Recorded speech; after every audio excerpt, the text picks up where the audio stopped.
Brilliant. Because you can, right, I'm shouting. So you can mute me, where I'll mute myself and turn it, but I'll be watching tonight. In fact, I'll just watch what I'm talking about. I'll just watch and listen. But I won't be taking part, so I haven't got any milk with me tonight. By the way, this will be lovely with milk, lads. Get away with you. Mute yourself already, will you?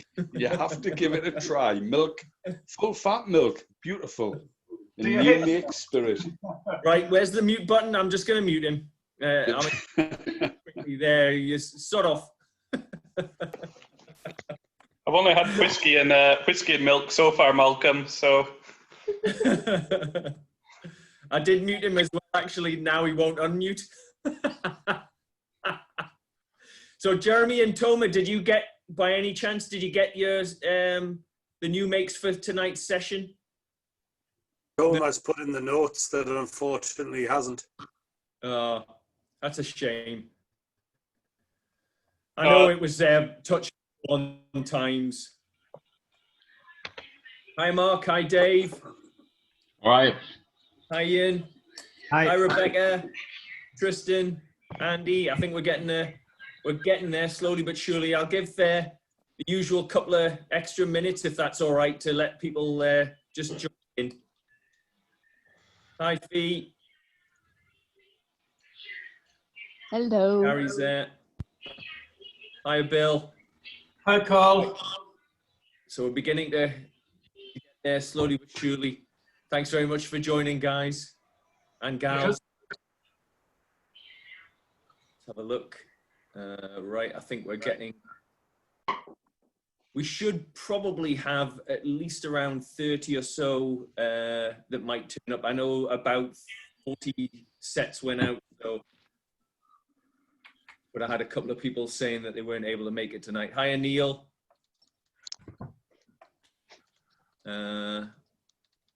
Right, okay. I think Henry's there. Hi, everyone. Talk amongst yourselves, by the way. We're just giving an extra minute or so for people to arrive. So... All right, Carol, how are you? Neil Conway here, Waterford Distillery. Brilliant. Yeah, I'm good. Thank you very much. Very much looking forward to tonight. Cool, guys. Hello out there. Yeah. So just so that everybody knows your sample sets, we're going to go to 13 tonight. And number 8, we'll be starting with Cotswolds, and we've got Oliver Morris with us from Cotswolds to talk us through their new make. So thank you very much, Oliver, for joining us. And I guess we'll crack on give them another few seconds. I thought somebody was drilling there.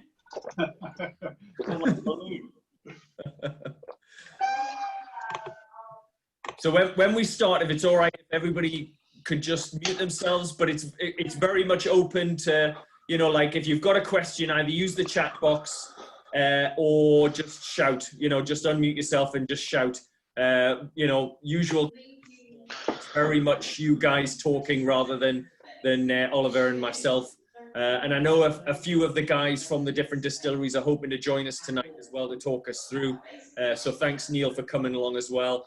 Yeah, we'll kick off. So if everybody could, I think everybody's just about muted themselves. Bill, Gary. Hi, Gary, by the way. How you doing, Carl? Okay? Yeah, I'm good, thanks. Thanks very much. We'll kick off now, and hopefully the others will join us as we go. So I think, Andy, I think you're still unmuted, if that's all right. If you could mute yourself, and we'll kick off. Malcolm, it's you again, isn't it? I should be. You mute. Right, you turned this off, man. You muted us. I thought I was. Yeah, oh, sorry. I muted you halfway through your sentence. Sorry. Anyway, we'll start if that's all right. So, don't know about you guys, but the last session that we did, I guess in summary, from my point of view, and please jump in if if I'm not following the same sort of lines as what you thought. But last session, I guess we started along the lines of, you know, wouldn't it be bloody terrible if we had all of these new makes from 12 different distilleries and actually there wasn't much discerning difference between them. And I don't know about you guys, but I think we got a very firm answer to that question, and that the level of contrast that we had in the 7 different new makes last time was, for me anyway, I was astounded at how much. I mean, I kind of expected to some degree there would be a reasonable difference, but I mean, even the first 2, as I mentioned on the brief little live thing before we started, the difference between the first 2, you know, the White Peak and Glenallachie was just incredible. And then the story behind perhaps why, or to some extent why there was such a variation was extremely helpful as well. So I don't know, is that a reasonable summary of where we were from the last session? I mean, what do you guys sort of think? Is there anybody who just wants to lob in their 2 penneth before we start? Please jump in, otherwise I'll pick on somebody. Okay, I'm now going to pick on somebody since nobody's jumping in there. Steve, you're right beside me on my setup here. What was your view on it? Yeah, I was expecting them to be full on fiery, almost undrinkable. So I was politely put right on that. They were all quite drinkable. I think most of them I preferred with a little bit of water, but they were all drinkable. I probably didn't get as much difference between them as Carl did, but certainly the Glenallachie was very different, I thought, from the rest. And then probably the milk and honey as well. So there were certainly differences. I think it's something for the Northeast Whisky Association going forward. I'd like to see, if we do a Mackmyra or maybe one of those, I'd like to see how the new make stacks up against whiskies within their range. I think that's something we could look at going forward. Yeah. Thanks for that.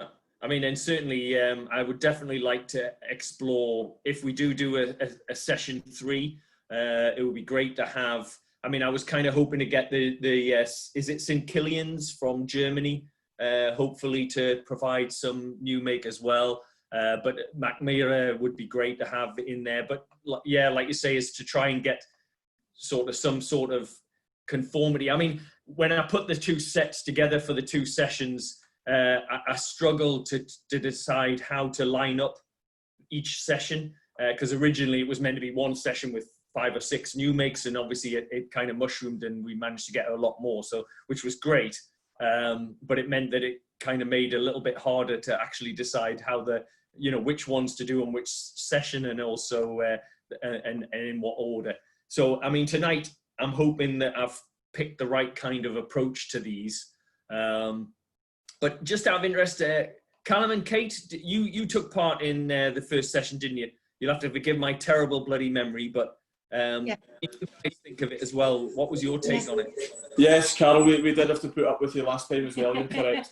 It was fantastic, really enjoyed it. There were lots of differences amongst all of them, which was quite surprising.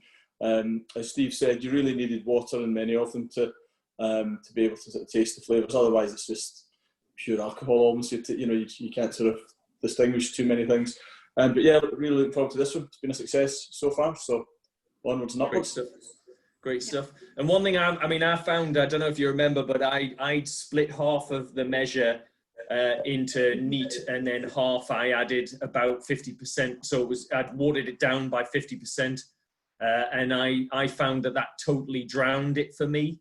So, I mean, I don't know whether you guys have split it in any particular format or way, but what I did was I've simply put my measures out, and my plan is that I'll try it neat first, and then I'll add a drop or 2 of water and bring it down just in a very gradual way, because the way I did it the last time was just, for me anyway, I completely I didn't destroy the nose from them. I found the nose was enhanced by adding the little bit of water to it, but the actual flavors that you got from the new makes. So I'm just kind of putting it out there, however you want to do it.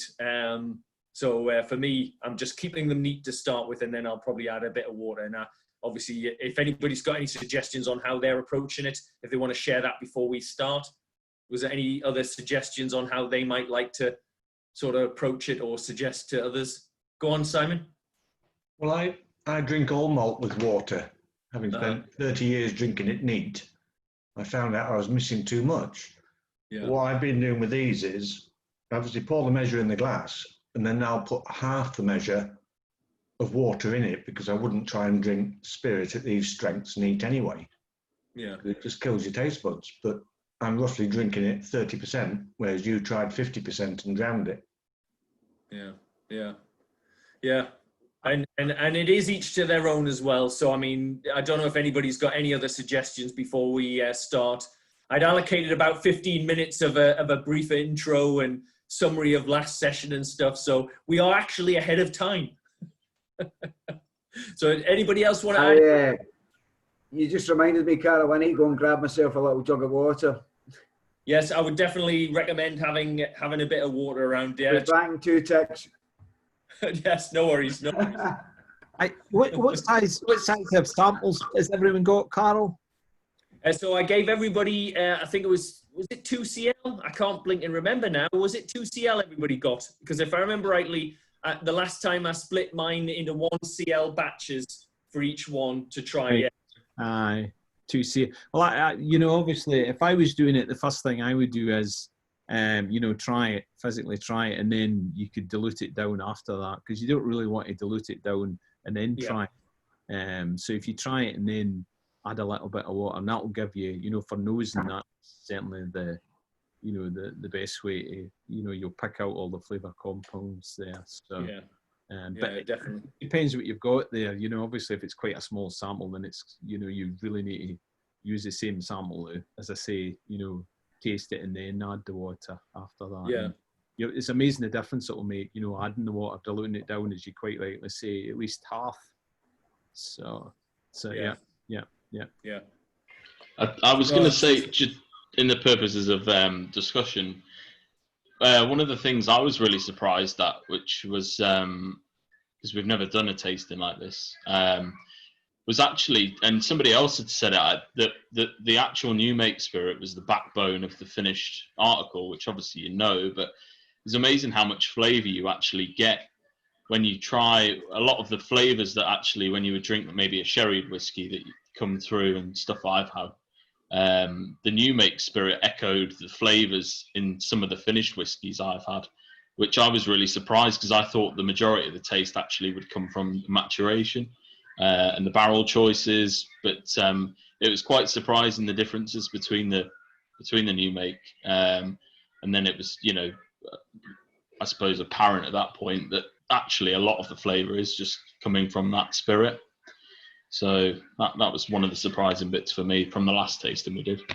Yeah, and actually, Mark, you've just reminded me, one of the things I was going to suggest, if anybody's got an expression from any of the distilleries from tonight, you know, it might be worth trying to kind of have that and just compare it directly against the new make if you get a chance. I know obviously the likes of the more accessible whiskies like Glen Moray. I mean, I've got a Glen Scotia, for example, that I was going to use at the end to kind of just compare. So, you know, if you do have an expression that you could use to directly compare, I mean, it might, the reason why I went with the Glen Scotia was it's the last one, so it's not necessarily going to impact how I try the new makes, because it's going to be at the end of it. So, you know, that was the only reason why I selected the Glen Scotia. But yeah, if you've got a draft mill around, then really you should probably just sell it. You'll make a fortune off it. There's nothing left of mine. It's like there's a few drams left of this. That's still about 10 grand's worth, isn't it? No, after tonight, mate. Well, so you're back, you've got your water, brilliant.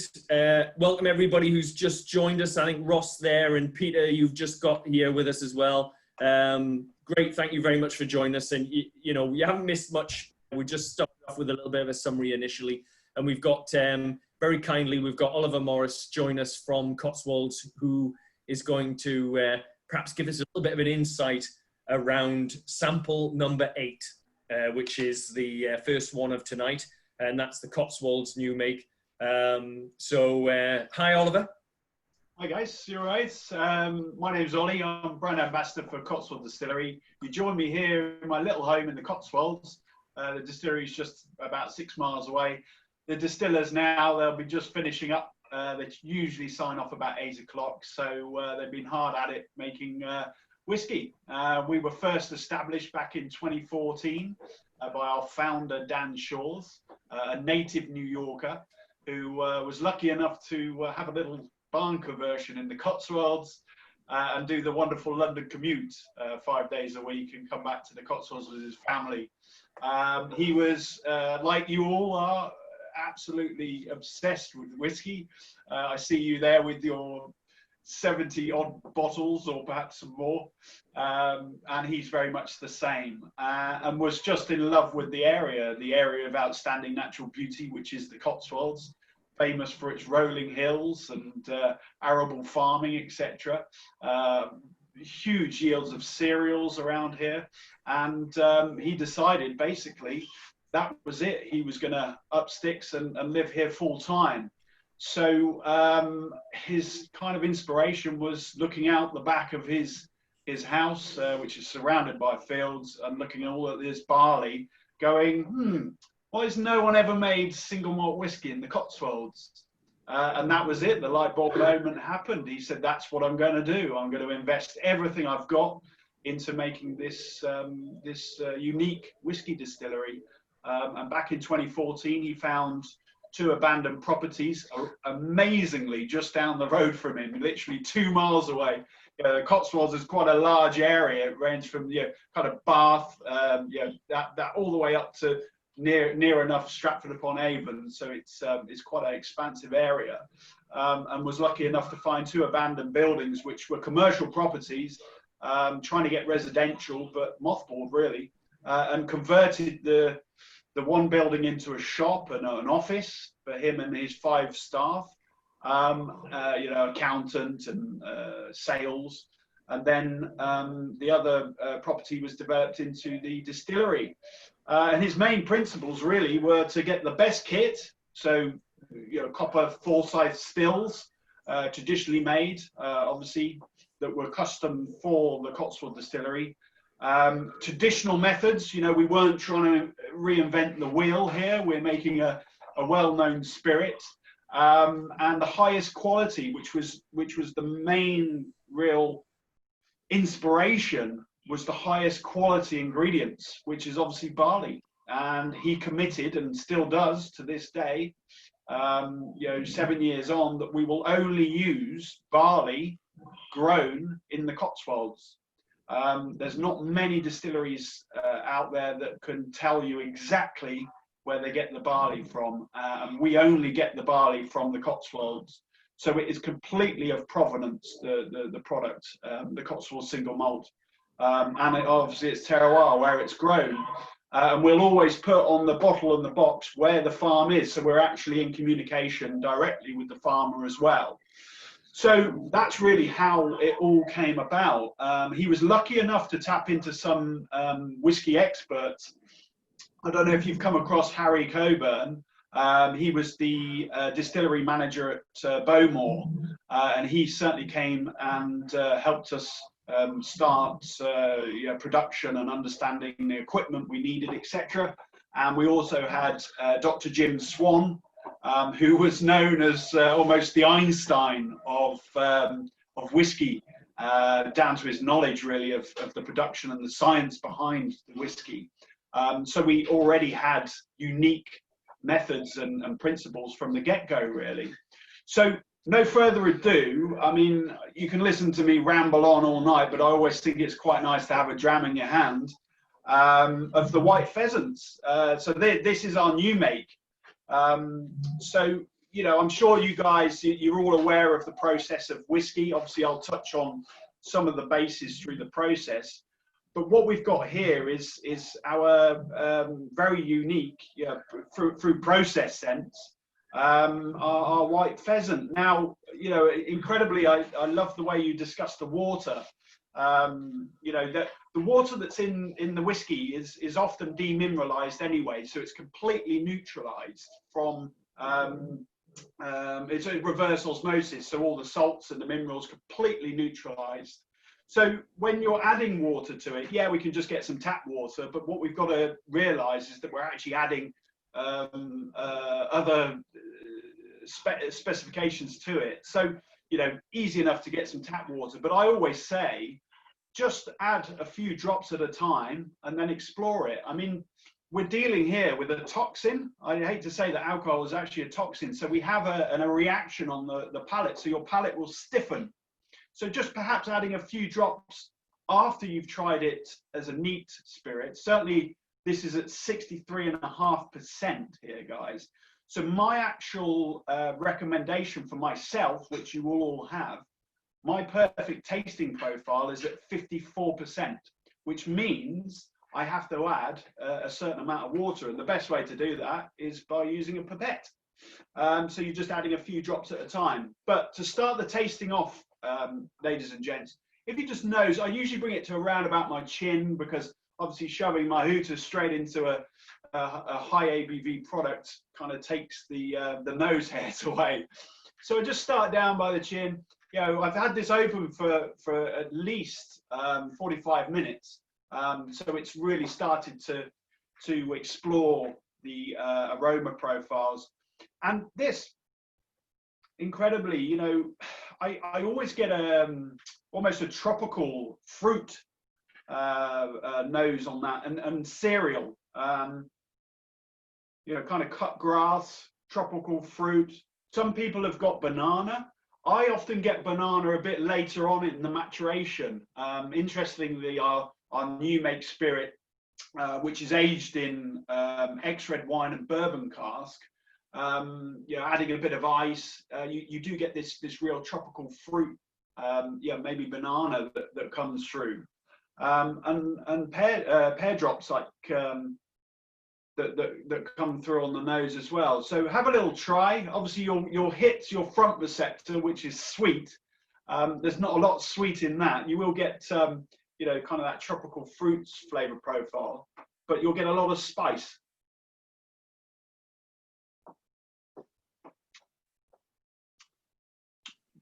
While everybody's trying that, one of the questions I was going to ask was, when your owner set up the business for the distillery, did he have something in mind as to the kind of spirit that he wanted to produce? Not necessarily the operation side, but did he have a view? Yeah, definitely. I mean, yeah, he wanted. Obviously, we don't have any peat in the Cotswolds. I know a few peats, but we don't actually have the fuel peat. So he knew that he wanted something, you know, from kind of lowlands, maybe Spey sides. Bruichladdich was actually one of his real inspirations of you know, how they set out and how they've progressed. So he was really focused on those and visited the distillery many times to really harvest the expertise they have. But it was really going to be a rich and fruity style. And the fruity was really something that we could create in the process in the new make. And that was down to a few methods that are slightly different. So as you explore that, you'll realize that the fruity is already there. And, you know, going through that tropical fruit profile, and very smooth, even at 63.5. So obviously the process, we start with the barley. Now the strain of barley we typically use is the Odyssey, which has one of the best yields of starch. And then basically it's spring barley cut in the summer. It's taken down to Warminster maltings. And it's traditional. I mean, these guys have been doing it, the malts persons, they've been doing it for over 100 years.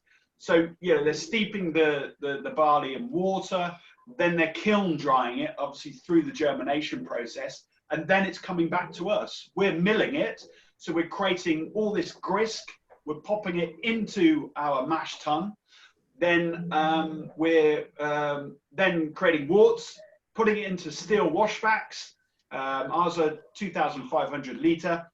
And then we're adding our different strains of yeasts, which obviously create great yields, but also flavours.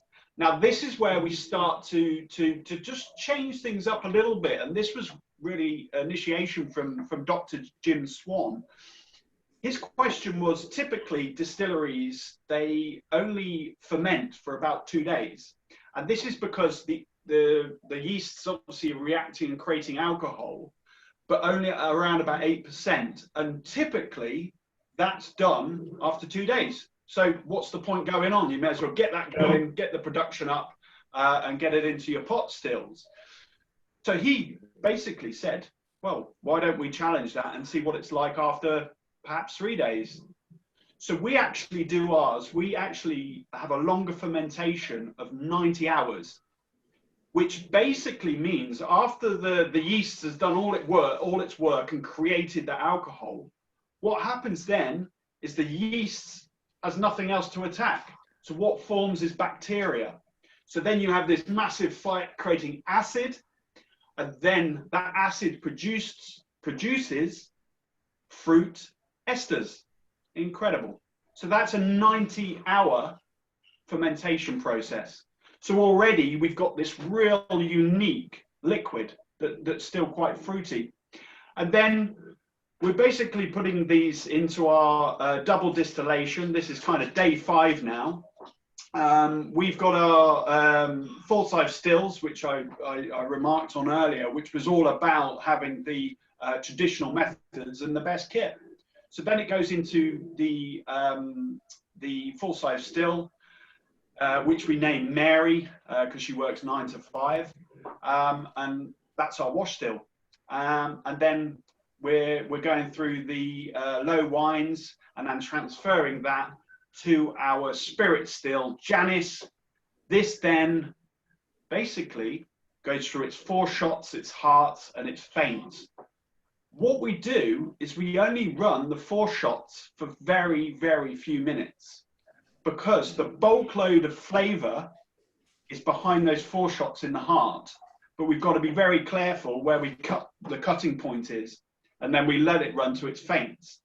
So what we've done is we've maximised the potential of the flavour profile of a process, because that's all it is, isn't it? It's a process. And then when you put it into your wood, into your cast, that's the organic, that's the excitement, you know, of creating new flavour profiles.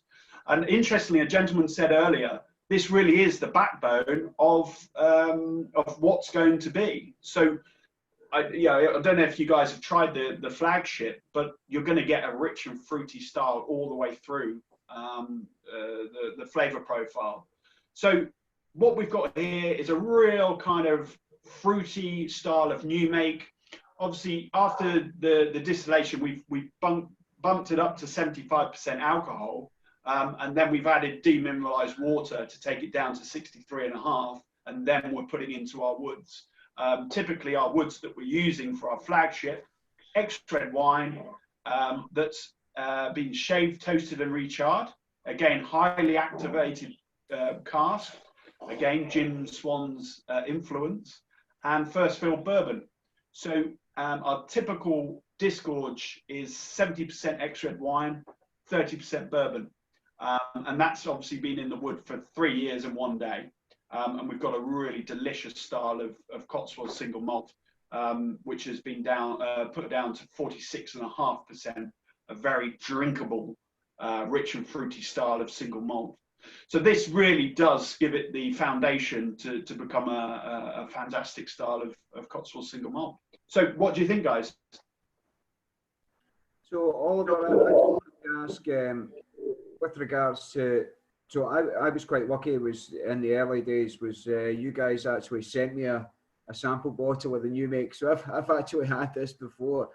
And I knew straight away that it was on to a winner. You know, it was again, you know, as has been stated before, you know, it's the new make is kind of the backbone, and I think myself a fairly good judge of character is if you've got a good new make, then it's one to watch, and this was definitely on my radar from the early days. But I wanted to ask about the barley varieties and the terroir was one. With the terroir side of things, was that again, obviously from the Bruichladdich side of things, you know, was obviously they're very terroir driven, you know, as always have been since the reopening. But also if you guys had plans in the future for different barley types. I know you're using Odyssey at the moment, but you know, is there plans in the mix for different barley types and things like that as well, or? Yeah, definitely. I mean, that's a fantastic question, and yes, you know, to answer the question where we initially thought, yeah, Bruichladdich was our kind of template of thinking. You know, for one, we've got to not battle, but we've got to identify ourselves. What are we? What does English whiskey represent? And we think that it should represent quality. Now, unfortunately, not every distillery is lucky enough to be able to get its local barley. You know, we know that from the Scots. But if we can highlight that we have that much passion in really creating something from its local terroir and what that tastes like, you know, there's nothing there before. But also Dan, our founder, he had a lot of time in France. He had 20 years in France. And of course, we know the French absolutely adore their provenance and terroir. So a lot of it was that kind of that thought process, and I think Bruichladdich just underlined it. And yes, you know, over time we're going to look at different. You know, to be honest, we've got rye, we've got some heritage grain, we've got some different ideas. Being such a small distillery, we're so lucky to be able to have this great experimental approach to the whiskey. You know, as we said, we're not trying to reinvent the wheel, but we're trying to just really create some fantastic liquid that just so happens to be made in the Cotswolds. You know, the liquid itself doesn't really care about where it's made. It's just how it tastes and what it represents. So that's down to certainly the grain, the starting point. But obviously we're exploring different woods as well. So, you know, like I touched on that, we're using, you know, typically Portuguese wine that have been reconditioned, shave toasted and recharred. We've also got the Sauternes cask. We've got, you know, different sherry butts, you know, and the list goes on. And we have such a wonderful, I mean, obviously with us being so young, we're probably in about 6 years maturation in a lot of our projects. So it's still quite early days, but you know, over the next 4 years or so, we're really going to see the fruition to what we're able to create here in the Cotswolds. And believe it or not, we did actually create a peated whiskey, and we purchased 9 quarter casks off Lafoig, and wondered what our new make would be like in a Lafoig cask. And it's just this very gentle, you know, kind of sweet smokiness that you get. We bottled that at cask strength at 59.9%. And that really just goes to show we're here, we want to experiment, but we know we've got a quality product here. And thank you very much for following our journey. Is there an age mark that you're looking for as well, Oliver? Sorry, buddy. Is there an age mark that you're kind of looking for as well, as far as maybe like, you know, is there going to be like a flagship 10 or maybe a flagship 12, or is there something in? I mean, Dan's, you know, he wants to really create some interesting SKUs over the period of time. I think we'll probably start to see age statement around about the 8 to 10 year mark. Okay. All of our products are no age statement. This one that I've got here, this one's just from the X-Red wine cask. It's bottled at cask strength again, just over 60%. So a lot of our whiskies are no age statement, but yes, it will be something that, yeah, we want to show off. Yeah, we don't want to say that's a 4-year-old, that's a 3-year-old, that's a, yeah, because it doesn't have that real interest. It's almost, you know, what's the point? So yeah, I mean, definitely.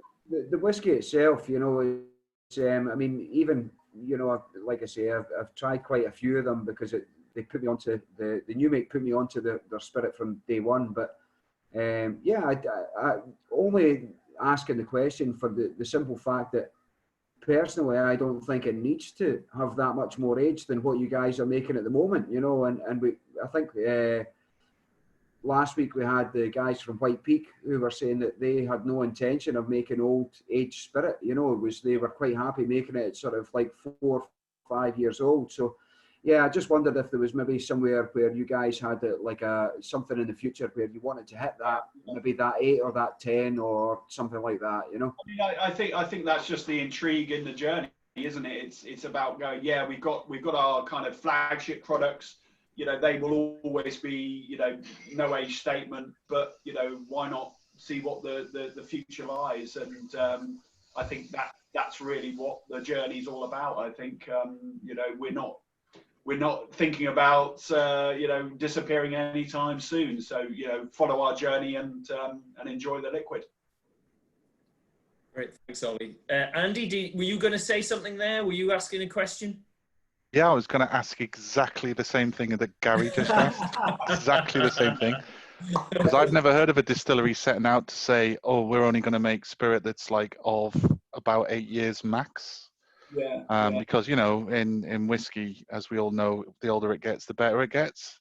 Yeah. And that was really revelationary to me last week, the last time we did this, that some distilleries, and I get it from a kind of an economic model, that you want to have a turnover where you can take your whiskey to market quicker and that sort of thing, rather than just producing gin or hand sanitizer, which is what gin tastes like.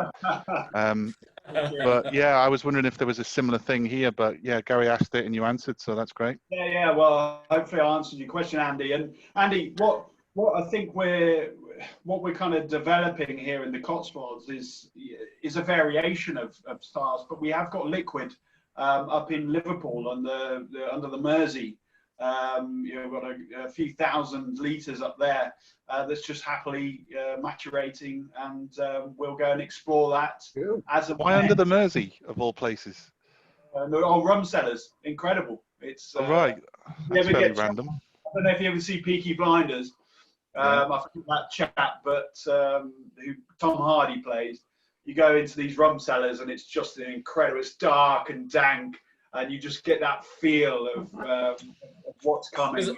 I'm a bit of a Peaky Blinders fan, and I'm sure those the rum cellars that you're referring to that were in there, they were meant to be actually down in London. So you're telling me that they tricked us and it was actually Liverpool?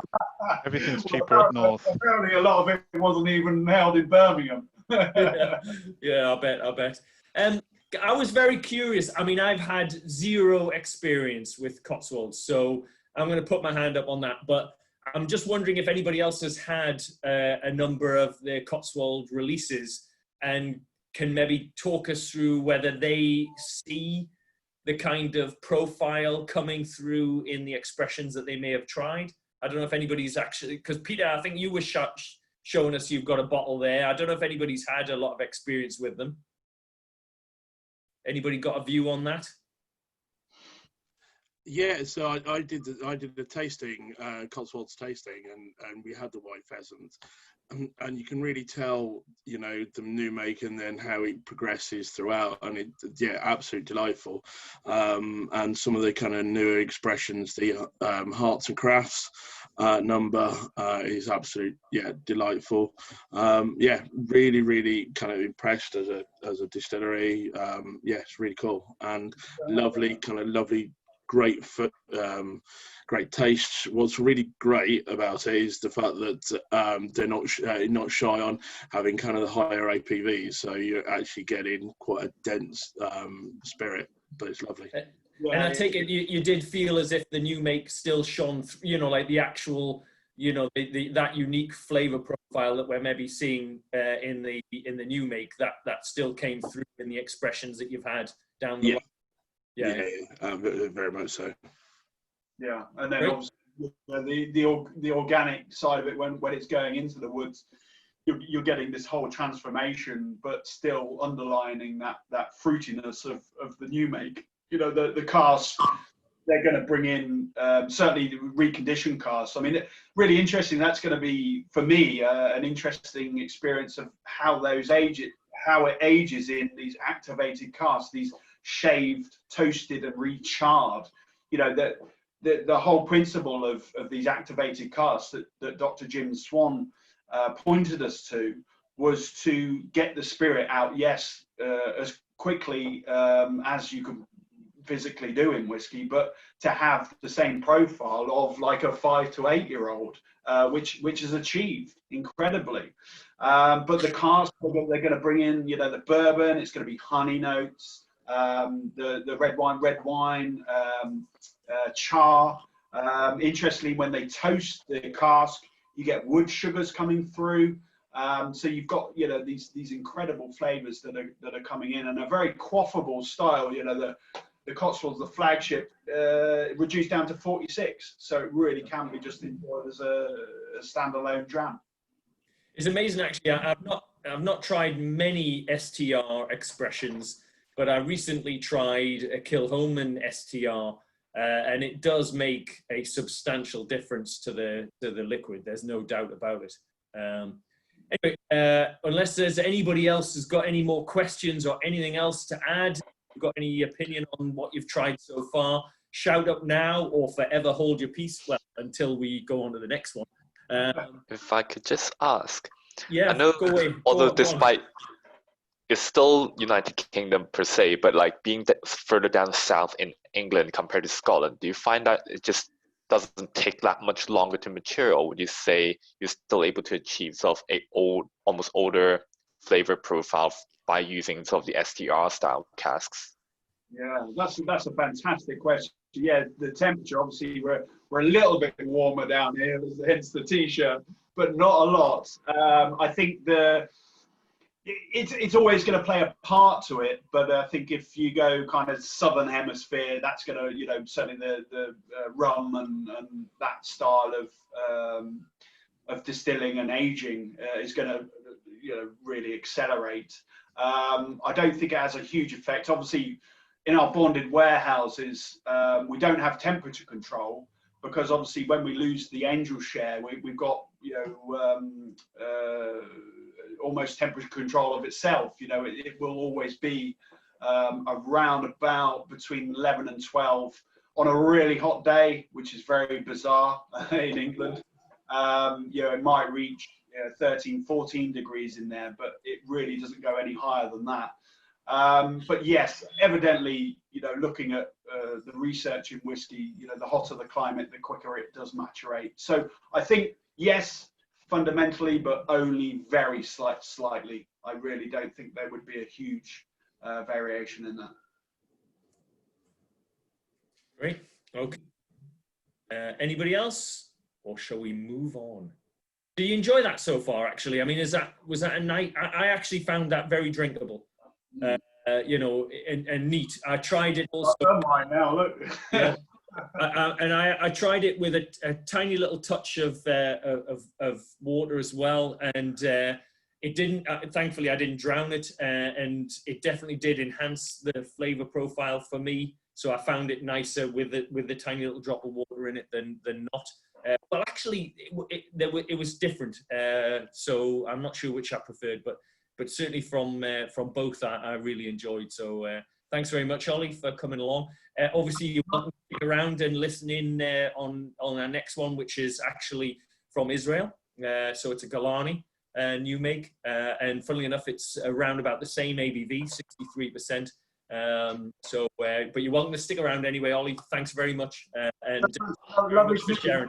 And if you ever get opportunity, we're an open distillery. We do tours around the distillery, so please come down and see what we get up to. It's intriguing. Obviously, with our whiskies, we also do a gin and various other liqueurs like cream liqueur, and we also do a malted sherry. So lots to offer down in the Cotswolds.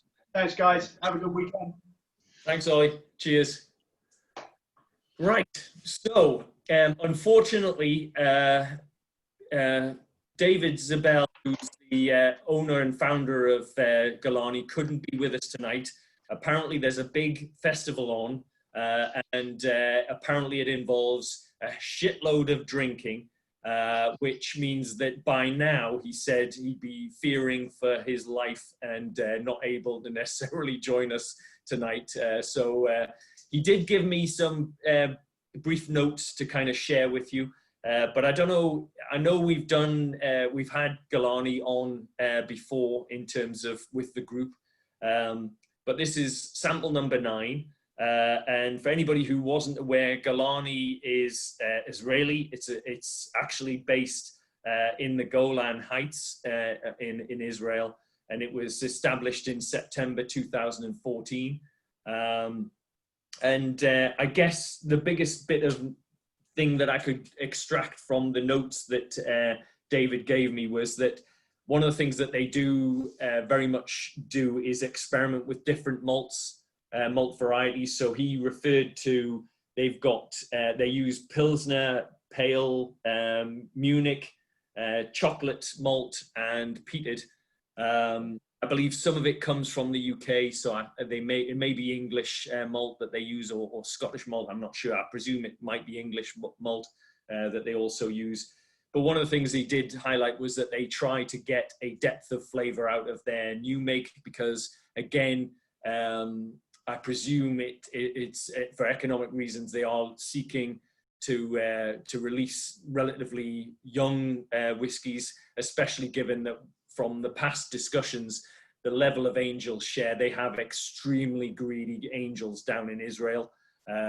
So I know that they hit an angel share of over 20% in some circumstances. So, you know, when you're looking at that kind of rate of evaporation, you know, I guess you're bound to see a quick release, if you like, of expressions with using you know, quicker or, you know, shorter maturation periods.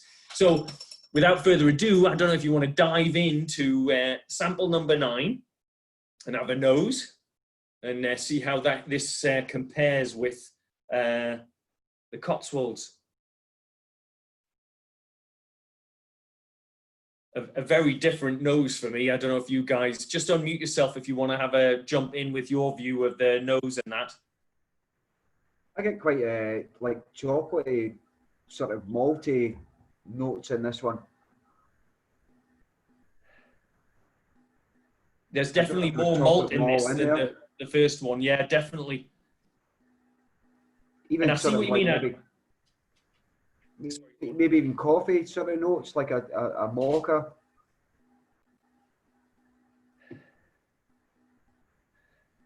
So this was distilled on the 16th of the 6th, 2020. So it's just to kind of give you some sort of reference point to it. And like I say, it's 63%, this one.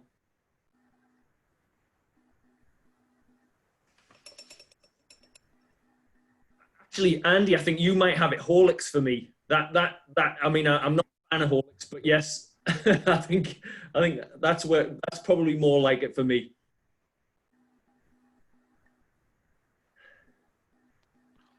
Yeah, it's very rich. Yeah, even on the legs as well, you find that this one's likely to be a bit more viscous and oily in your mouth.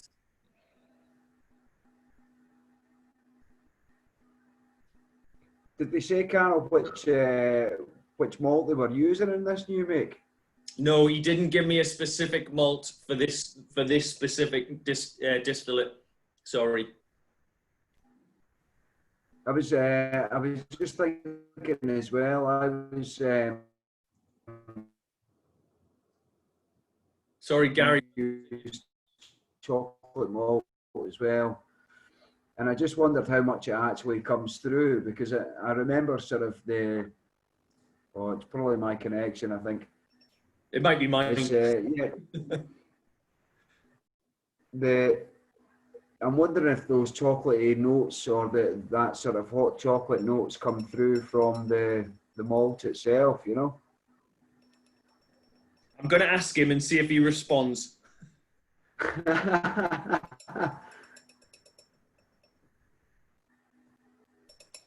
it's a good question.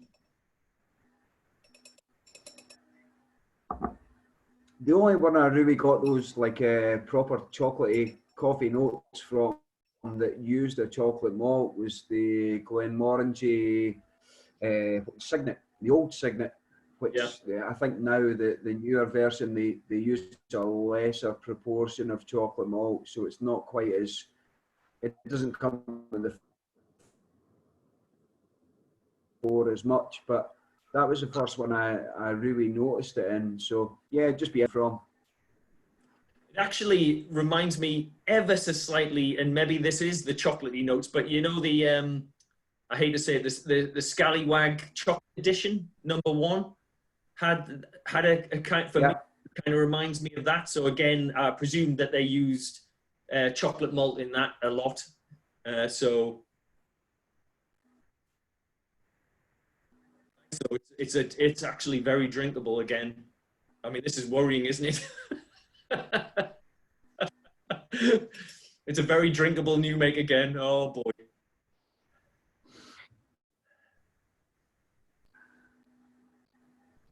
Ian Love, come on. I can see you itching to share your view on it. Come on.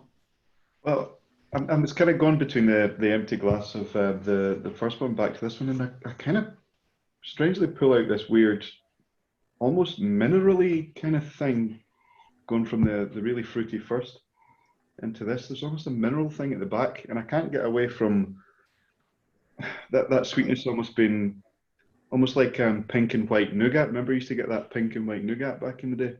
Yeah. Well, interesting again, though. Again, very drinkable. And very different. Mm-hmm. For sure. I mean, I kind of lined these two up to kind of try and see if we could get a similar initial contrast as we did in session 1. I thought that was really good to get that initial big contrast between the two, and I thought these two might have provided that as well. So hence my logic why I used these two to kick off with. Boy, this is, I'm quite enjoying just, you know, like I'd almost treat this like I would dare I say, normal whiskey. Does anybody not like it? It's interesting as well as the two Israeli ones are really coming up trumps for me. Yeah. They are. I mean, I know that they went down a storm in session 1, the ones from Milk and Honey. Well, yeah, go for it, Dave. Do we know if this is pure barley malt, or is it the mix of barley and wheat? I don't. I can ask him again. I mean, he hasn't replied, so there's a good chance that we're not going to get an answer. But I can check and get back to you on that one. No, I think they were using various grain varieties and mixtures for a lot of what they were doing. Yeah. Apart from the unicorn, I think was pure barley, but I think at least 2 of the others weren't. Yeah. I'm just trying to remember if I've got because the black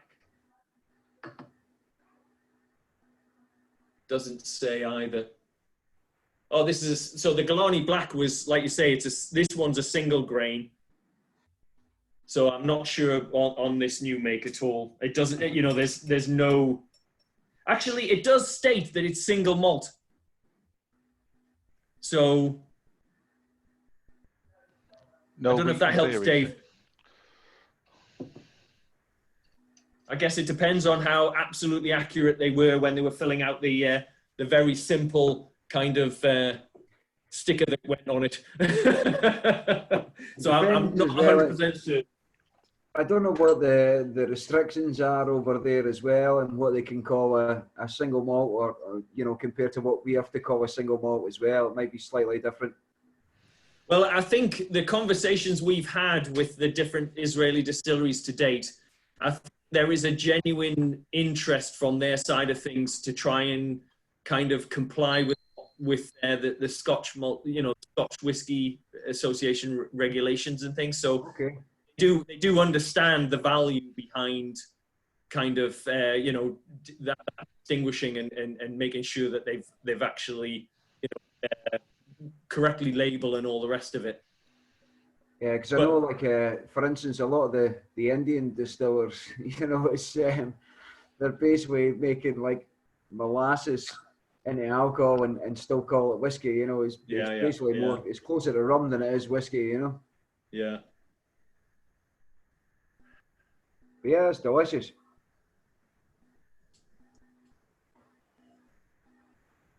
I know. I think So Andy, do you want to give us your opinion on this? Because you're saying you preferred the Cotswolds, and it's not, you know, like, I mean, I'm just curious whether there was a specific reason why you weren't necessarily finding as much from this one. I just think it's a bit one-dimensional, really, from nose to glass. It's not awful, not in no way or anything like that. But if we're talking like happily drinking new make, which is a terrible place to be, I think I just preferred the Cotswolds. I think it had maybe this is going to be laid down to because of the higher maturation rate over there, that it needs to be completely different as a starting point. I don't know. I've just sipped the tiniest little bit that I had left of the Cotswolds, and I think going back to it, there does, for me anyway, I'm kind of maybe in the similar sort of vein now that I've gone back to the Cotswolds. It's fruitier. There is a little bit more going on in the background for that one for me as well, perhaps. So, but I must admit, I think I probably preferred the nosing off the Galani than the first one. Does anyone else want to jump in with their view on this? Well, I think both of them have been what you would expect in a sense from new make. It's got all the underlying sort of gluey and God knows what else in it. But they've been very tasty. But I've got to say that we've got another 5 to go, and my palate's dying for a whiskey that's about 15 or 16 years old. I'm not sure I'll get through the evening without going next door. Well, I'm definitely going to have some water now to cleanse a little. I would perhaps recommend. Sorry, Ian, were you going to say something there? No, I was just going to kind of echo what the guys were saying. There's probably more flavour coming from the Cotswolds, but it feels like there's more texture, more mouthfeel coming out of the Galani. I really like that kind of thick, yeah, kind of stuff that gets to the corners of your mouth. Yeah, and coats. Yep. Gary, were you trying to say something there? Because I think you got cut off there. No, I was just agreeing as well. I'm the same. As I like that big sort of like chewy sort of mouth coating sort of, you know, something that gets right around the inside of your cheeks. Yeah. Actually, Barry, thank you very much for joining us. That was well timed. I presume we're just finishing our discussion around the Galani new make that we've just sampled. And what's the new make? Yeah. So this is the Galani 63% new make. I mean, it says it's single malt. This was distilled on the 16th of June 2020. And we're just trying it now, and yeah, just comparing it with the milk and honey that we tried last week and things. So yeah, I don't know. Have you tried the new make as well from Galani? I presume you have. Actually, I haven't. Actually, I didn't have a chance to try it. No. I've tried a few of the Galani stuff. We had a tasting together with quite a few of this stuff. But I actually haven't had a chance to taste the new make. I've had a taste of the sister distillery, the Yerushalmi distillery, which is also David's, the distiller as well. And I've tasted their new make, but I actually haven't tasted Galani new make. Well, it's funny you should say that. I think I've actually got a little bit of Yerushalmi new make, but there was, I mean, I've literally got that much of it. It wasn't enough to add to samples, but maybe that's for session 3. Maybe I should try and get that as well. Because we've definitely had the milk honey in this one so far, and they have, they've created a little bit of a stir, I guess. The Yerushalmi new make's not bad. Yeah.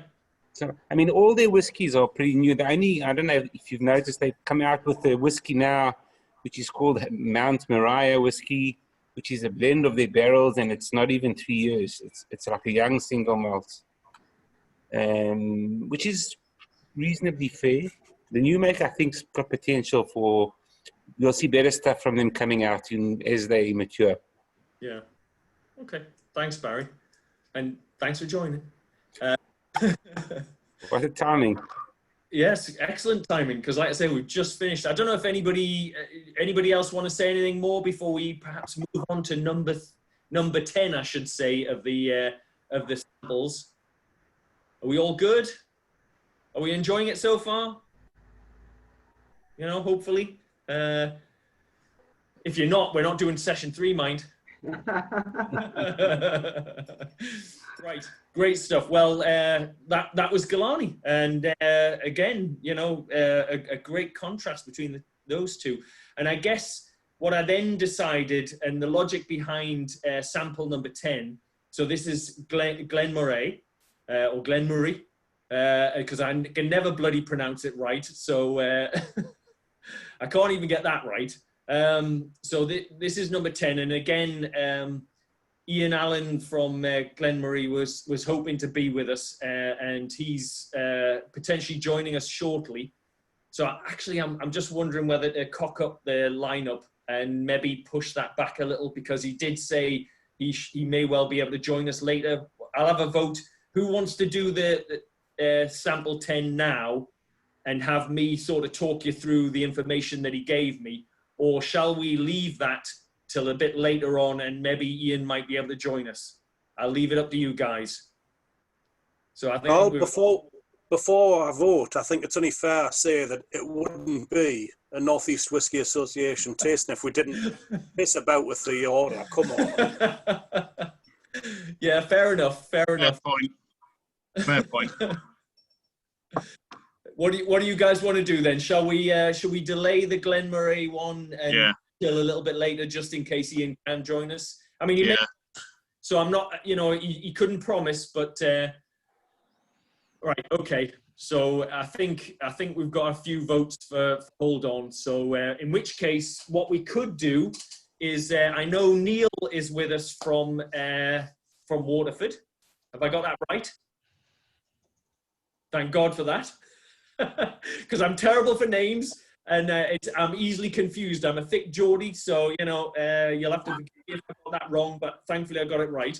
So, Neil, thank you very much for joining us, because we're in for a little bit of a treat. We have Waterford is sample number 11, so we're going to skip 10 for the time being, and we'll go and try sample number 11, which is Waterford. And like I say, we've very kindly, Neil has joined us from Waterford to talk us through sample number 11. Okay. Yep. Okay, Carol. Thank you very much. I'm just going to take a drink of water first. That might be that's wise. Welcome, everyone. My name is Neil Conway. I'm the head brewer at Waterford Distillery. I'm not sure have the lot of you heard of Waterford Distillery or what we're doing in the background, but I'd imagine a good few of you have.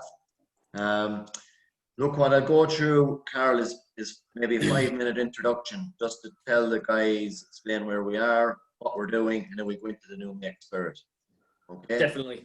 So, like, first of all, guys, this sort of session, Taste the New Make, is, for me, it's fantastic to be invited to something like this, because I think this is a missing key in the whiskey world, in regards to people understanding the starting point for maturation.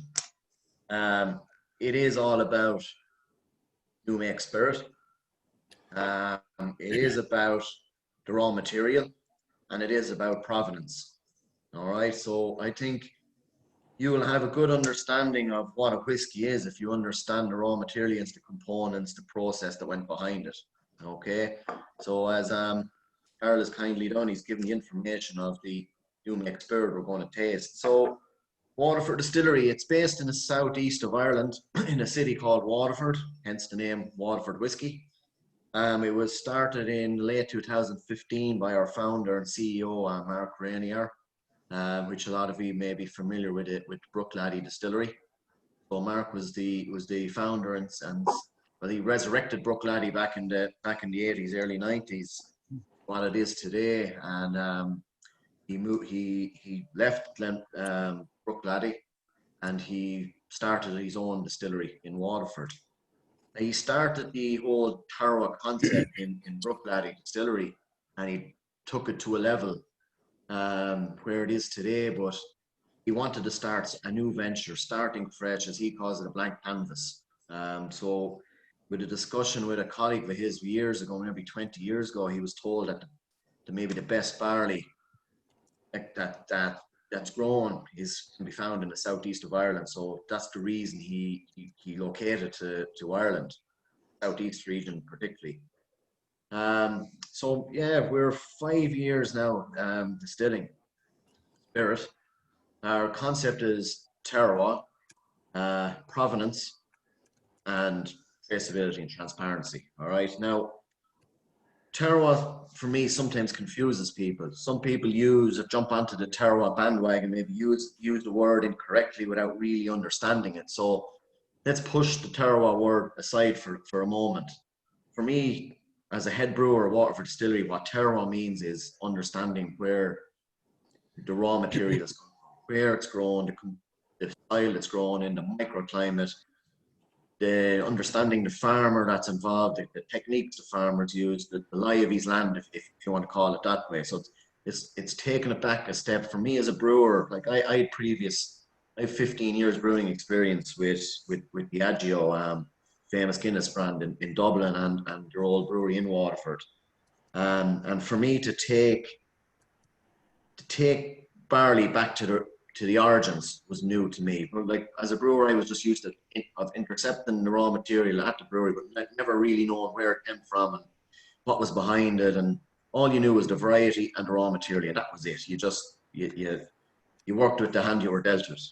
But at Waterford, it's completely different. 50% of my workload is actually taking that step back and going back to the farmer, understanding soil, the components, the crop year, talking to the farmers, talking to the maltsters, and we do single farm batches. Like the Cotswolds were on earlier on, and they were talking about understanding barley around the Cotswolds.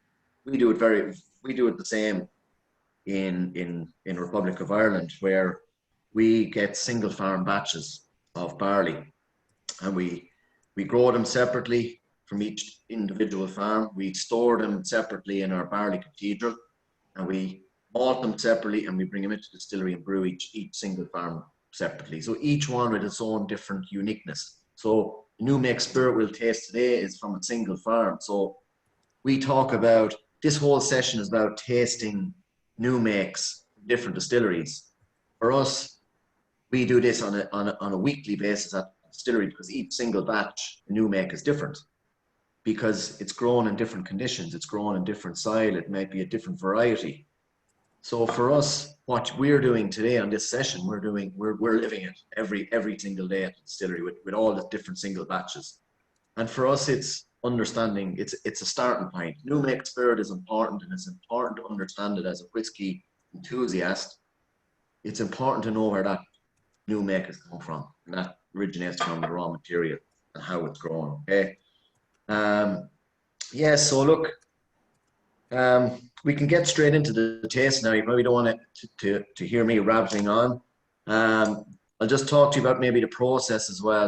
Like we talked about barley and understanding the terroir and the conditions it grows in, but it's also important to the process involved, understanding the processes. So when I talk about process, it's understanding the plant you have, your brewing techniques, your fermentation, and of course your distillation.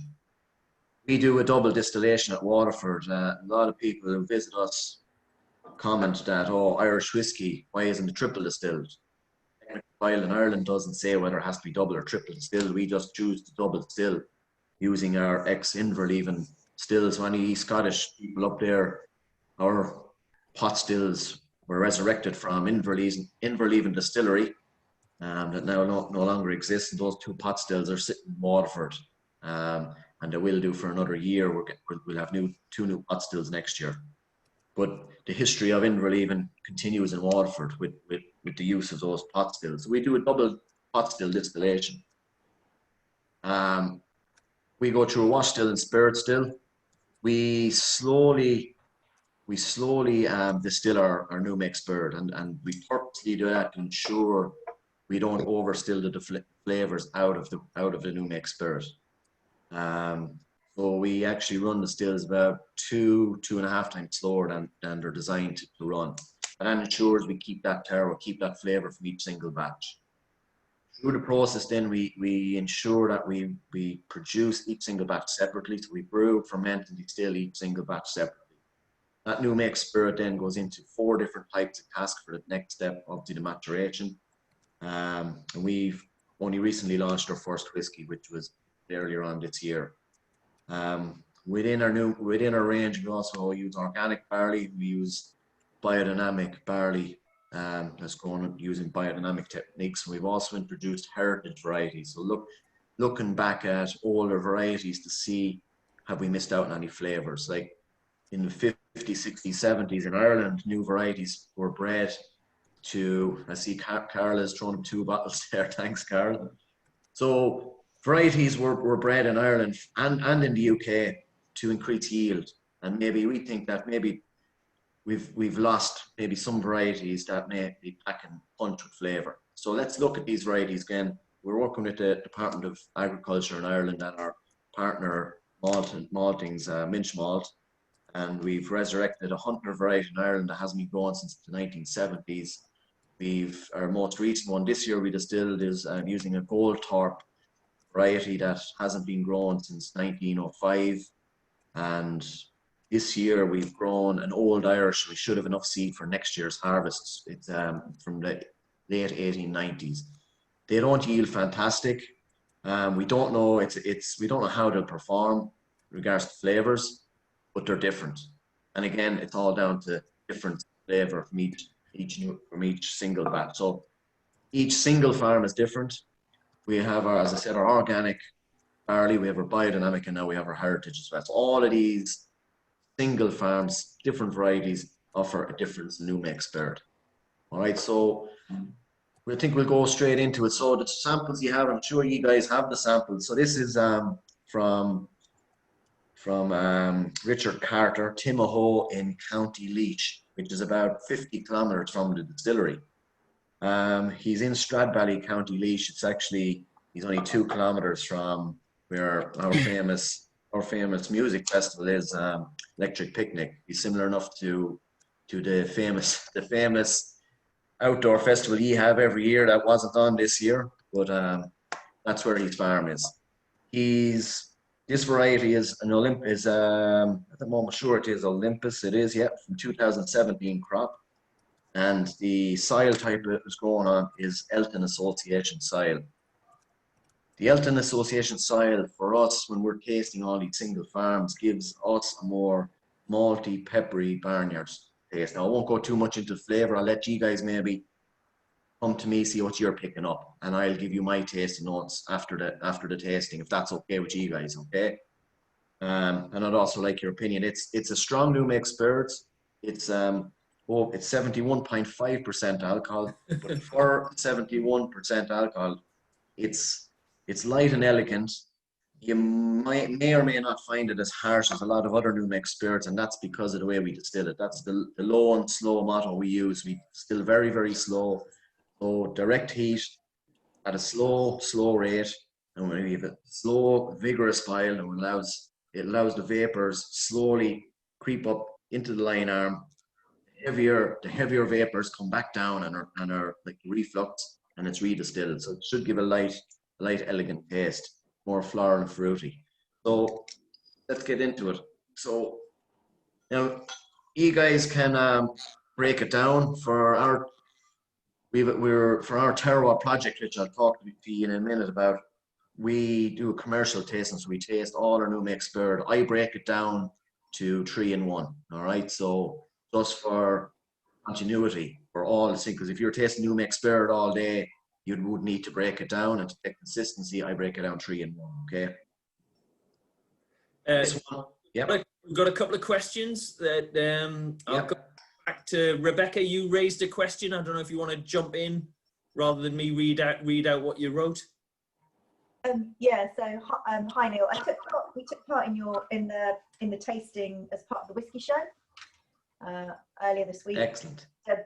Because I'm sitting here with some of the other 2 new makes that were part of that tasting, the Donagmore and the Rocks. Yes.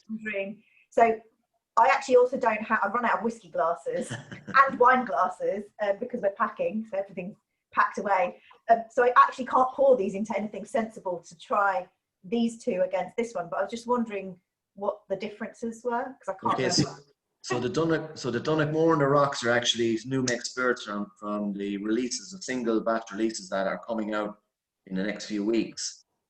This one I have here may or may not be released as a single batch. Okay, but there is differences between. Have you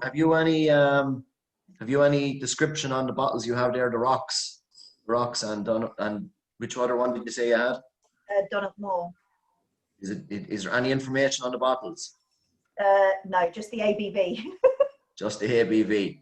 But they're from the same variety, I do know. The Rocks is in Wexford, and Donegal is also in, I'm almost sure it's in Leach. So there is a difference in location. Obviously, they're different farms. And you will pick up differences in the new mix spirit. Subtle differences, but you will pick them up. Yeah, no, these two were very different on the night for tasting, and this tastes different again, I think, as well. Was that way our head distiller Ned Gann, Rebecca, was it? Yeah. Yeah, okay. So this one, was there another question as well? Is there anything else? Yeah, so, oh, sorry. Were you going to, I didn't know if Rebecca was going to say ask another question there, but Fee's asked a question as well. Again, Fee, do you want to jump in? Oh, is she gone? And apologies, I've got a dog leaning on me, so if he groans, it's not me, it's the dog. I love the idea of the single farms. I know Bimber and Cotswolds and others do that. But then what confuses me as Waterford is then you mingle it all together, which seems to lose the concept completely. Okay, so there's a reason for that, Fee, and it's a good question. When we say mingle it together, when it gets to one single farm, we put it in 4 different types of casks. So you have your first fill US, your new American oak, your French oak, and your VDN, your Vin de Natural. So each single farm is divided into those 4 types of casks. Those 4 casks then are put together and as a single farm. So you're left with a single farm release. But the ultimate aim is to have a cuvee. It's a grand fan of all these single farms mixed together. So next year we'll be launching a cuvee, and it'll be, the purpose of that is first of all understanding new make spirit from a single batch. Then you put it into the 4 different types of casks, but then you have layer upon layer of different complexities when you have that cuvee. First of all, it's understanding the single farms, and then when it's put together in a cuvee of 10, 15, 20 farms, like we did with our inaugural bottle, our pilgrimage, which was a sample of the 35 farms we produced in year 1. This was the inaugural bottling. That is layer upon layer upon layer of complexity. That's the reason we're doing it this way. Thanks for that. And I suppose also to add, Phil, like we've used 96 farms to date, and all these farms won't be single releases. So it would be, I suppose, you're not going to walk into your off license and have 96 single farms. So for year 1, it's just a taster for the customer to understand the single farm releases and the terroir concept and understanding the differences within each of the farms. And then on the market, as I said, will be the cuvee. So in 5 years' time, will there be no more single farm releases? There will be. There'll be special editions. There may be farms that are proving very good, maturing on their own, and we'll put them out as a single release. I have an organic release here that's coming out in the next few weeks. It's the first Irish organic whiskey of Irish barley, using Irish barley, which is important because we will only purchase Irish barley. And also our heritage releases, they'll all be single releases and are biodynamic. But we will have single farm releases here and there, but the ultimate aim will be a grand coup. That's wonderful. Thanks for that. Good question. Thanks, Fee. Neil, I was going to ask, so you personally, do you have a favourite farm, a favourite new make that you've ever tried? If you ask the distillers that question, before distillers on shift, and myself, and then you have Ned Gann, the head distiller, I wouldn't say we have a favourite, but we have a favourite type style series, and that's what our studies are showing. We have 3 main style series. We have the Elton, we have Clonroach, and we have Ballylanders. Okay, so 3 different main types of style. And what we're finding is that the Elton is more malt forward, more grassy, more barnyardy, whereas, sorry, the Seafield is the third one. The Seafield one is more fruity, floral, it's near the coast. So the farms in around that Wexford southeast area, near the coast, give that fruity floral, and then it's down to Fern. So what style of new make whiskey do you like? Do you like your more floral, fruity flavors, or do you like more malt, barley forward style? So that's what we're seeing in our studies. It's more down to the style rather than the actual single farm. But that's a question that a lot of farmers, we invite each of the farmers in who are distilling using their batches. That's a question every single one of them asks. Which is the best? Which is your favorite? Is mine better than his? Because it's like a competition to these guys. Who's producing the best barley, and which is tasting the best, and which is maturing the best. But the answer I always give these guys, you're all different. Nobody good, there's nobody poor, you're just all different. You all have your own differences. And that's what's important. So is there a bit sorry, of a go on, Jack, competition between the farmers, Neil? Do they have a bit of a competition between each other? You know, it's they do. come up with the best barley. It is. It's like we have an award every year. It's a growers gathering, we call it. So we invite them in and we have a bit of a shindig and a bit of music, and we give them a barley of the grower year trophy. And it is, and to supply into us, as I said, we have 96 farmers that have grown for us since we started, but we will only take the best 35 in each crop year. We only need 35 single farms to produce. So, and based on the criteria of low proteins, soluble extract, and different criteria, mainly proteins, that we will only take the best 35 into the distillery. So it is a bit of a competition between the guys, and then when they actually do supply into us, it's who's going to win that. We also give them a blood tub of spirit, where from their own farm we give them a little cask of spirit. So there's an underlying prize there, you know. That's it. But Gary, the main thing with the farmers and engagement with the farmers, it gives these guys, what would I say, it gives them a bit of recognition for what they do. And it's something Irish tillage farmers never had before, because they just grew barley, they harvested, and then it went to a brewery or distillery. They'd have a contract maybe with Guinness or Heineken or Irish distillers, but they never knew what exact batch it went into. They just had a contract.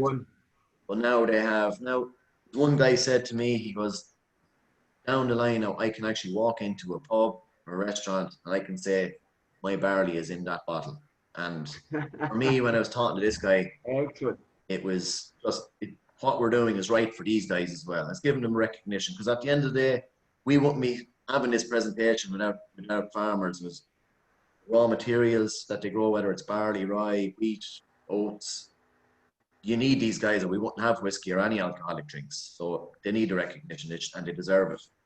No, absolutely. I think you're right. As they're kind of the unsung heroes of the whiskey world. You know, is the guys that are out there 365 days a year, you know, tending to their farms and growing these barleys, you know, and they never really get any credit whatsoever, you know. So it's kind of nice to see that coming to the fore now, you know. It is, and the more distilleries, I think that recognise these farmers and identify and have knowledge about the raw material. Like, there's too much barley breeding going on for yield driven rather than flavour driven.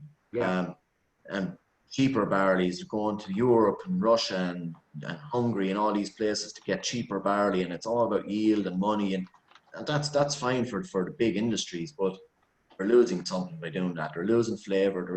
They're losing me little bit of respect. But there's some distilleries still making good whiskey, but I think the customers are more aware now. They want to understand what's involved in production of whiskey or any other alcoholic drink. We want to know where the raw materials come from, and for the guys who want to take it further, if what we're doing in regards to terroir and our studies, there's information there for customer. Thanks, Neil. I guess one quick question before we maybe ask what everybody's opinion of the new make is. I guess I was just curious what your viewpoint was. If the new make, if the terroir, the actual, you know, there's so much of an investment of time and effort and and that kind of story around the new make and the fact that it's single farm batches and things like that. What happens when you then look at the maturation side of things in terms of, for example, will Waterford ever do a huge sherry bomb? Because ultimately, when you have something that's such a big influence from the cask on your distillate, you're going to lose that, aren't you, a little?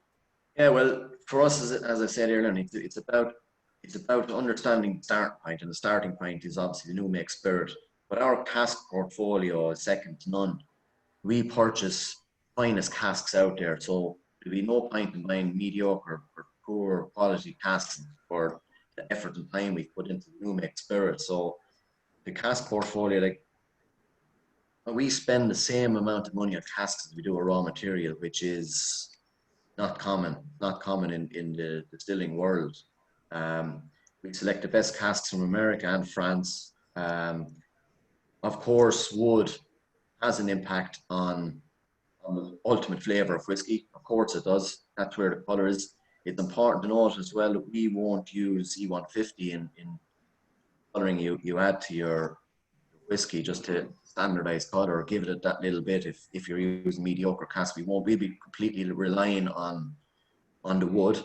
So that's why we need our portfolio for better quality casks needs to be like the way it is.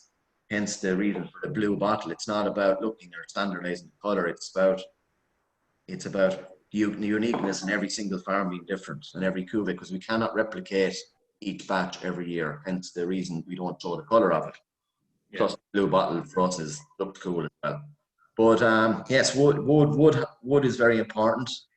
It does give us our Waterford style, and that's why we've chosen the 4 different types of cask.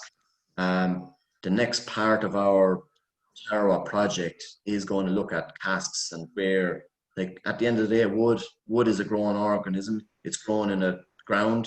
Each tree, each cask is different, so you'll get different flavors from different casks as well.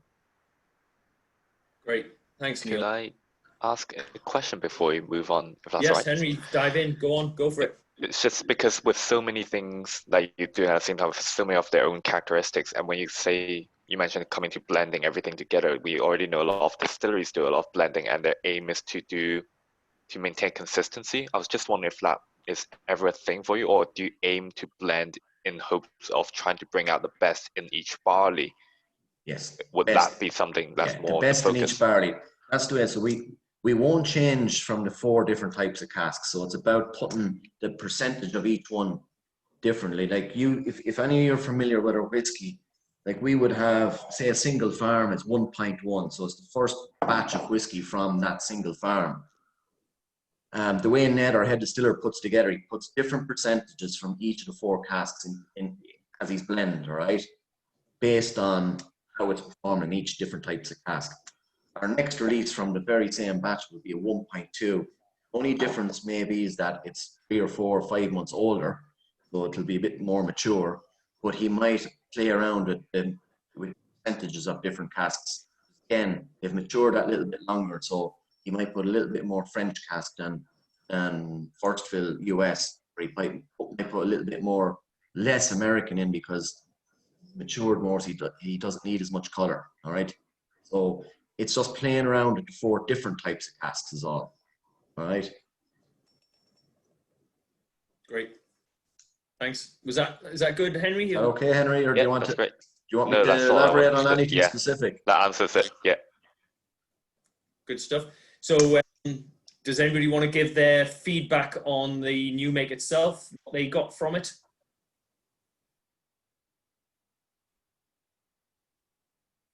I know I could spout off on it, but you don't want to listen to more of my bullshit. I really like that. That's the first one that I would consider buying a bottle of, and I think that's what, number 9 or 10. But I thought it had a nice mouthfeel. There was a lot of fruit there. You got the cereal notes. I thought that was really, really tasty as the new make. Okay. Yeah, I bought a bottle of, well, it's called, no, it's the Bano Island. Yeah. And also got sample of Bannow Island from one of the online retailers, which I finished last week. It didn't take long, obviously. But no, I mean, I could recognise it. That was the point. Obviously, it's not necessarily anything to do with Bannow Island directly, but there's a definite sense of Waterford in that new make. And I found that at first it was sort of stale and musty. I couldn't get away with it. But after maybe 15 minutes, it was more light and refreshing and sweeter coming through, and reminded me more of the sample that I had. So yeah, thanks very much. It was lovely. Anybody else want to dive in?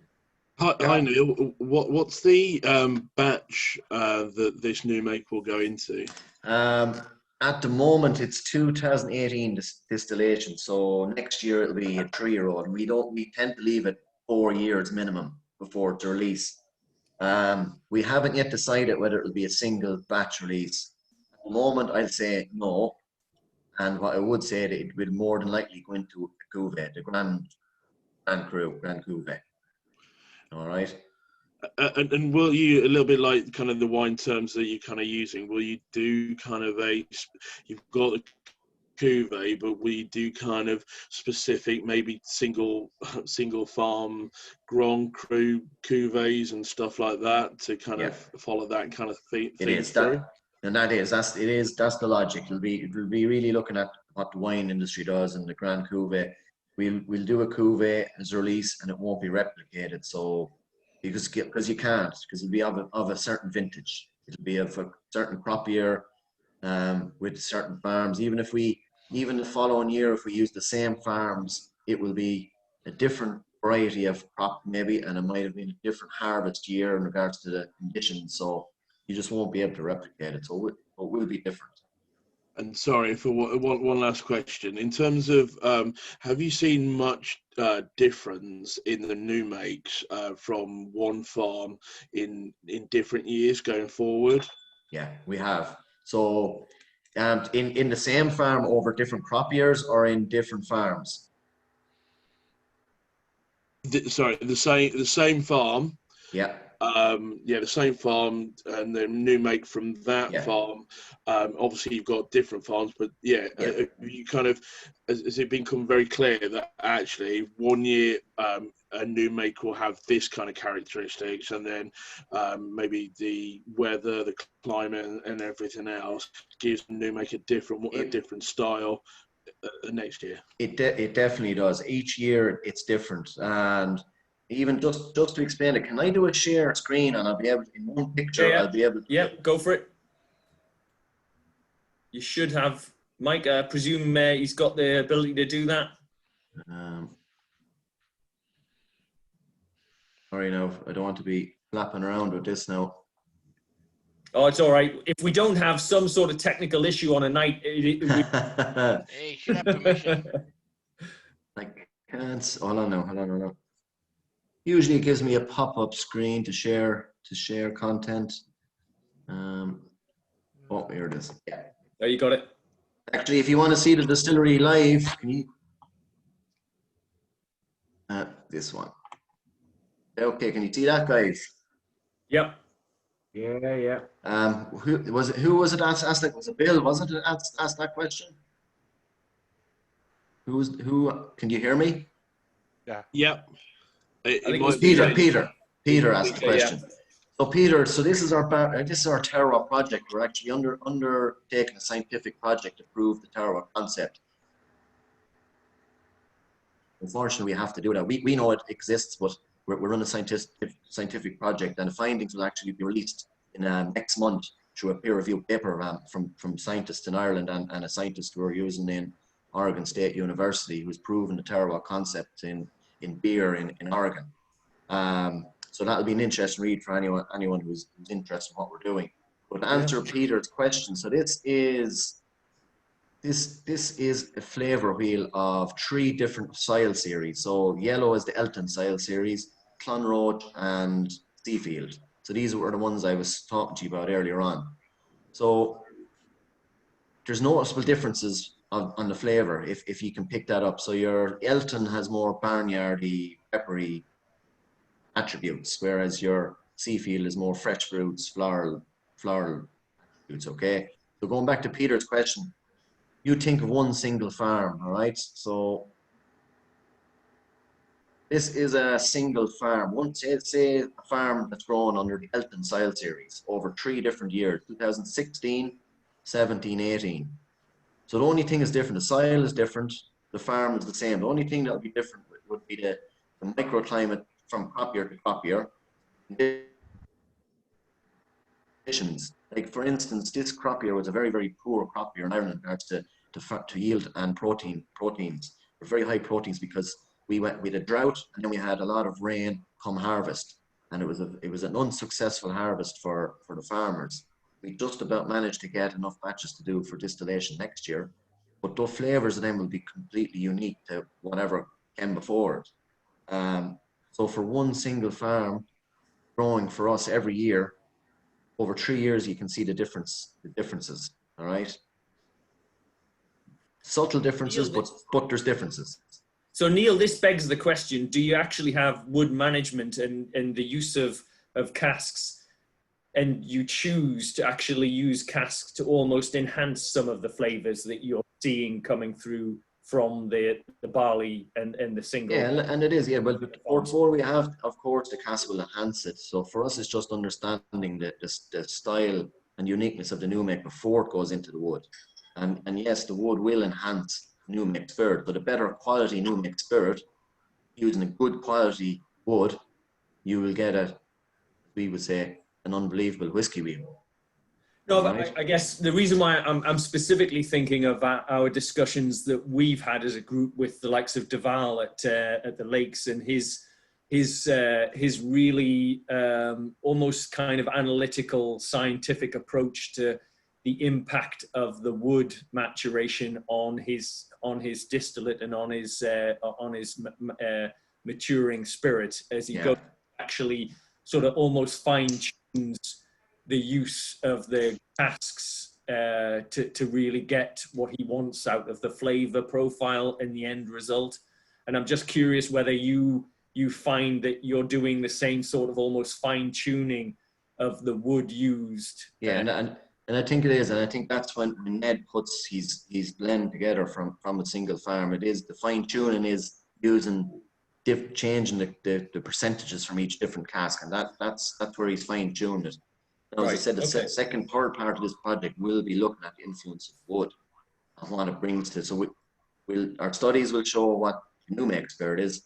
The next part of the study down the line in the next few years will be, let's start looking at wood and see what impact that has. Yeah. Great. All right.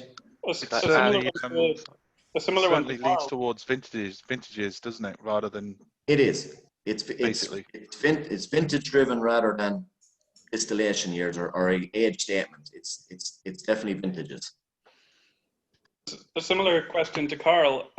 With the different farms, are you changing the cut points for the different farms to kind of get the different flavors? And then, of course, how much is that actually? How much of this kind of graph is the potentially related to the cut points, if that is the case? Yeah, Jeremy, that's a good question. That's again goes back to the understanding of the process, and I'll take us one step back before the distills, and I'll go back to the brew house. So each single farm, I need to adjust slightly. You have a gelatinization temperature of the malted barley to ensure you get the proper conversion of starches into sugars. So you'll have to tweak your conversion temperatures during the conversion step for each single batch, right? That's the first step. Now, please remember, we don't use enzymes in the brew house or enzymes during the malting, same as Scots, to enhance the enzyme activity. So each single farm is unique and natural, right? So tweaking in the brew house to get the maximum yield or potential yield from that farm in the brew house to ensure we get good spirit in the fermentation. The fermentation is tweaked slightly. So we leave our fermentation 120 hours minimum, right? So that's the goal, is promote as floral estery flavors and through malolactic fermentation, right? That's a different story, but each fermentation can be 119, 120, 121 hours. Then the double distillation, yes, we do cut differently, but it's from hearts back to tails between 65.5 to 66. And it's done by the distiller. So each farm, each batch is different because down to the nose of the distiller to determine the cut point. And it's mainly around 65.5 to 66 ABV. And obviously the same with the 4 shots cut before you go on to hearts. It's small percentages, but there is little differences. So there's each single farm, there's tweaks in the process because each single farm is different. So expanding on that, and without getting horribly scientific about this, which is taking potentially all the joy out of things. On the graph we got in front of us for Elton for 3 different years, you're trying to example that there's a difference in the flavor profile. Is the process to the distiller exactly the same in each of those years, or did you have to tweak between the years? No, tweak between the years, little tweaks. So when I say tweaks, we try and keep the process as standardized as possible. And when I say standardized, so the important part is, and Jeremy asked the question about the cuts, right? That is very, very important. And I alluded on earlier on, we purposely distill very, very slowly, which allows us to make that correct cut. If we were distilling 2-3 times as fast, you will be distilling those flavors and esters that you might want to keep in, and you will lose the flavors when you over distill. And that's when the cut point can be standardized. But because you over distill or put too much pressure and steam on your wash still or spirit still, you will lose flavors. We purposely slow down our still so it allows the distiller make that cut, make that choice when the whiskey is ready to be cut. And it's different from each batch and it's different from each crop year. And again, that's down to the vintages. All right. Yep. And if I could just ask Neil, so obviously you've got all these different farms, and they're all growing sort of different valleys, different fields, different terroir. What about the malting process? Do they all go to the same maltsters? Do they all get malted at the same sort of specifications, or where's the difference in there? So the malt house will have the same issues as we have. Now we're lucky enough, our partner maltster, Minch Malt, which is about 50 kilometers from the distillery, they have a purpose-built Bobby plant, we call it. It allows them to take in one single farm. So when I say one single farm, we take 120 ton of barley from each single farm. All right, and that goes through the malting process, and at the end we get 75 ton of malt delivered. So there's malting losses through moisture losses and screenings and so on. So they do individual batches as well from the farms.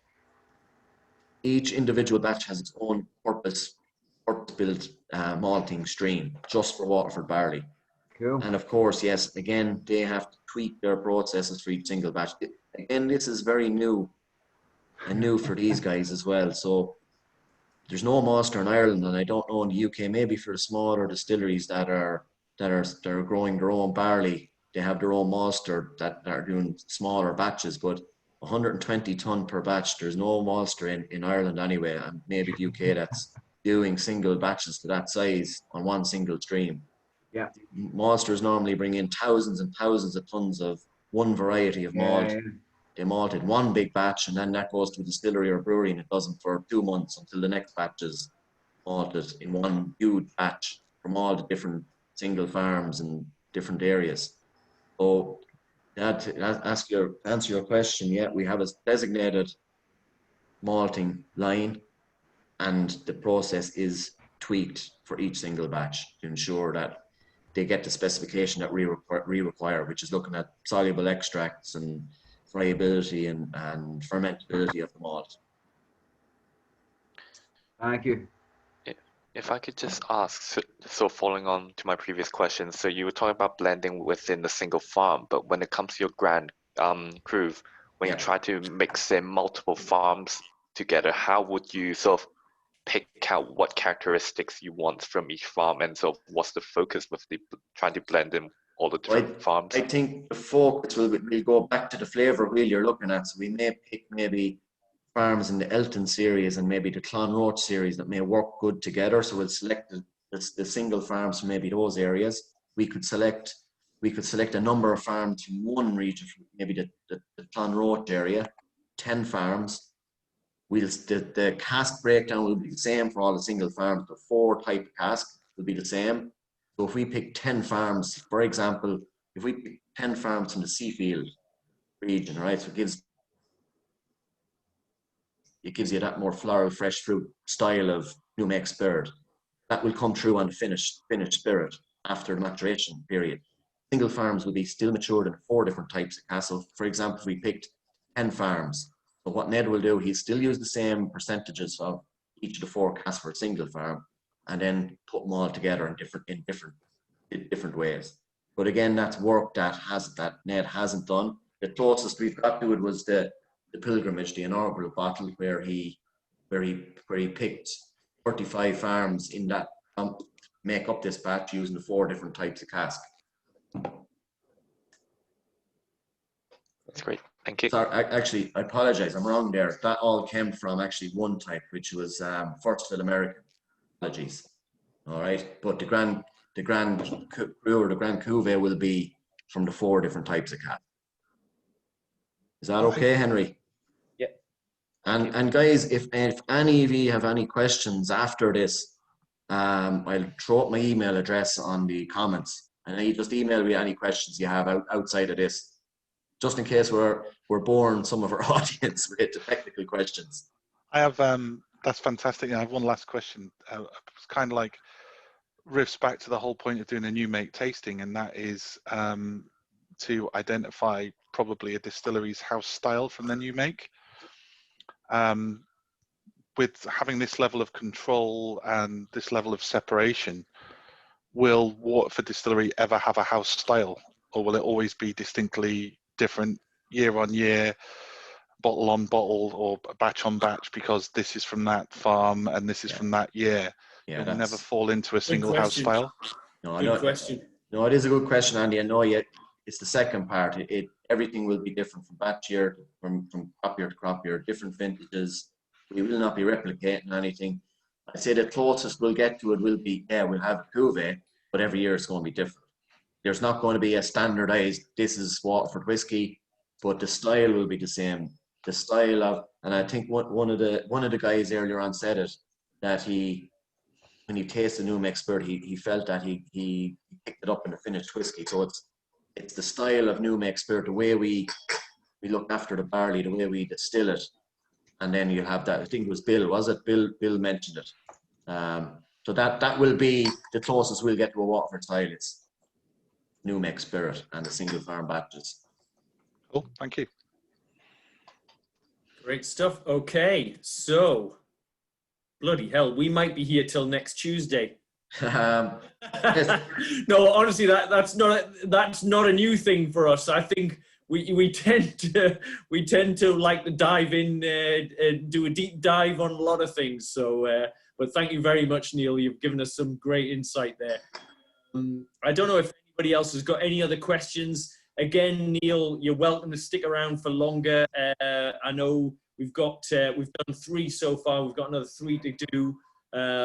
But is anybody else got anything else to say? And again, Neil, I'd just like to say to Neil, does your discussion and your information, does this qualify me for a first-year degree in whiskey? It does. Good. I thought it. Definitely. Thanks again. Yeah. No, thanks very much, Neil. And guys, keep up this work. I think more sessions like this, and I think it will enhance everybody's understanding and knowledge of whiskey as a whole. So very glad to be invited. Funnily enough, Neil, when I was talking with Megan about this session, and obviously thanks to Megan for helping to sort of get you along as well, Megan did say that she thought it would be a great idea to have even a comparison between a couple of different Waterford new makes, because there is such a distinction between them. So I think if we do a session, let's do that. I'll certainly be in touch. Yeah, I'd love to do that. And, definitely, let's do that. Yeah, look, whenever time, just contact Megan. I'd be open to do that. We could get our head distiller and maybe one of the distillers and myself, and we'll let's do a tasting of 2 or 3 different single farms with 3 different Yeah, I'd love that. That would be brilliant. style types, and yeah, I'm open to that.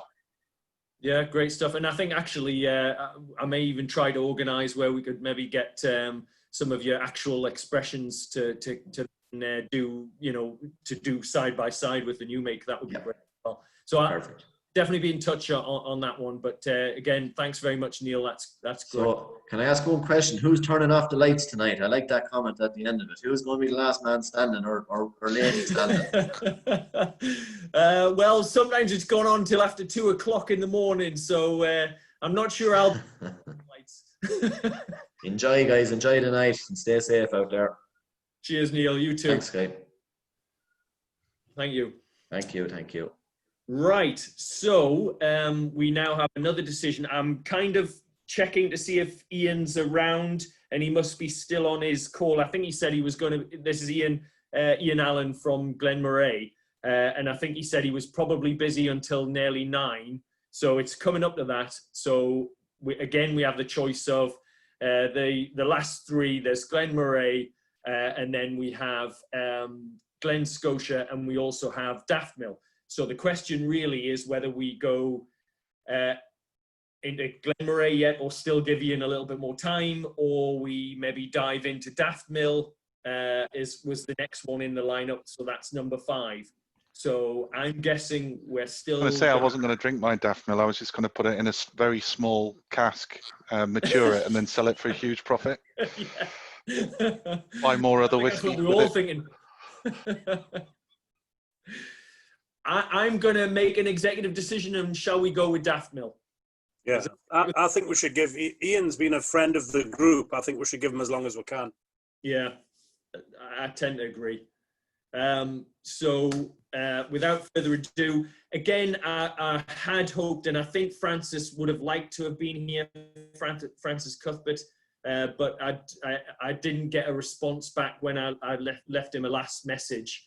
So unfortunately, we're not going to get joined by anybody from Daftmill. So you'll just have to put up with me actually just grabbing my glass, because I have no knowledge of this other than I do know the ABV is 63.5%. So it's been brought down to 63.5. It's a summer 2020 batch.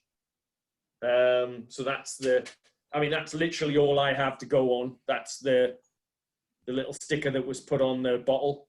So it's summer 2020, 63.5%. And Daftmill. So this is who's actually tried Daftmill, because I haven't. I've tried one of their expressions, and I also very kindly was given a little sample of one, but I haven't tried it yet.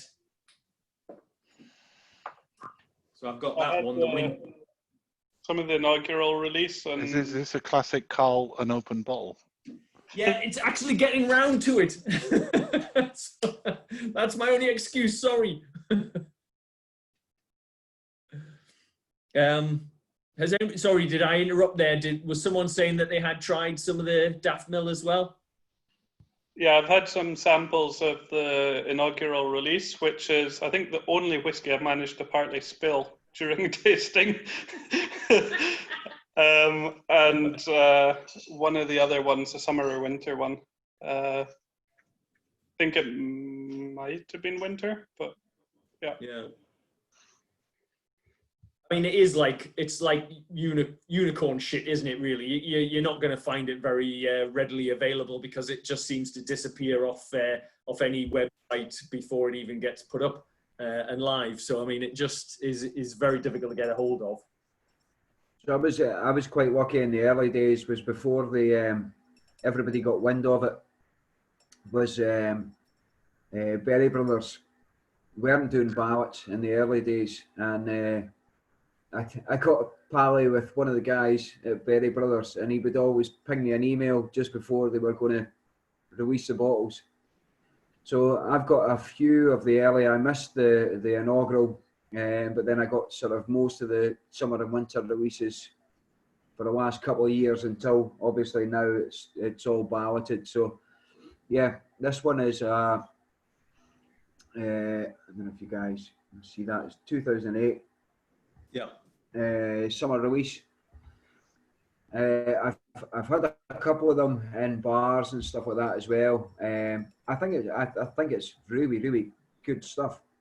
Whether it's worth the price tag, yeah, you know, when you compare it to something like a King's Barnes, which are also phenomenal and only along the road from Daft Mill, and you put the two of them price comparison wise, but I understand why there's a difference in price as well, obviously, but yeah, I mean, whiskey wise, it's a bit of a tough call when if you're drinking a lot of whiskey and you buy a lot of bottles, then, you know, yeah, it's nice to get one if you can, but, you know, King's Barnes is churning out some really good Lowland whiskey, and Eden Mill, I think, as well, is one of the unsung Fife distilleries. You know, are not releasing a lot, but the stuff they do release is fantastic. You know, so yeah, I think there's going to be a big upcoming in Fife whiskey in the next few years, and hopefully the prices aren't as ridiculous as Daft Mill. Yeah. Or daft as Daft Mill. I mean, they picked a very appropriate name, if you ask me, in terms of the pricing of it. Anyway, what's everybody thinking of this? I mean, it's a very different nose I'm finding than any of the others.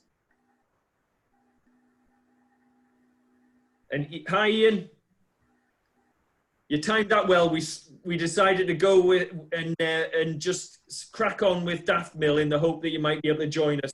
And Ian McAllister's very kindly been patient and sticking around as well, so that he's going to take us through the Glen Scotia. But that means we've got yourself, Ian, and the other Ian for the last two of the new makes. So thanks for joining us, Ian. We're just going to crack and get through this Daft Mill because you know we have to, and we'll get on to that if that's all right. Thanks, Ian.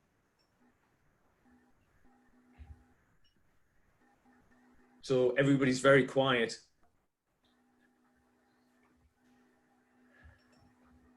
So Steve, you said you didn't like the nose, but much nicer on the palate. Oh, all I got was cereal from the nose. I don't know if my nose has been seared by the previous nosings, but I got, after the nose, I thought this isn't going to be up to much. But a bit like the Waterford, I thought the Waterford was quite closed, but both of them are a lot fruitier. There's a lot more happening on the palate than on the nose.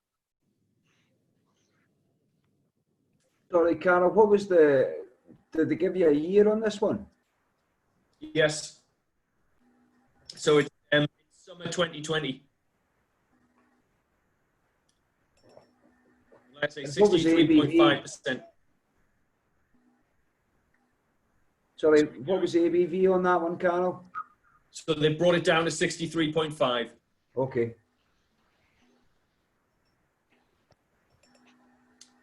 It's got I mean, it's funny, isn't it? Because this has got a higher alcohol hit for me than the 71.5 straight off the stills that we just had from Waterford. Well, yeah. Is anyone else finding that? It's got absolutely. Yeah, definitely. And again, I guess I kind of went with Daft Mill as a direct comparison with Waterford because they almost feel as if they've got a kind of similar attitude in terms of almost kind of farm-led. So hence why I put those two directly beside each other as a comparison, but very different distillates. Everybody would agree. I think the cut points between these two are going to be totally different. I think the cuts that Francis takes are probably totally different to yeah, you know, what Waterford are using. But yeah, it's super fruity.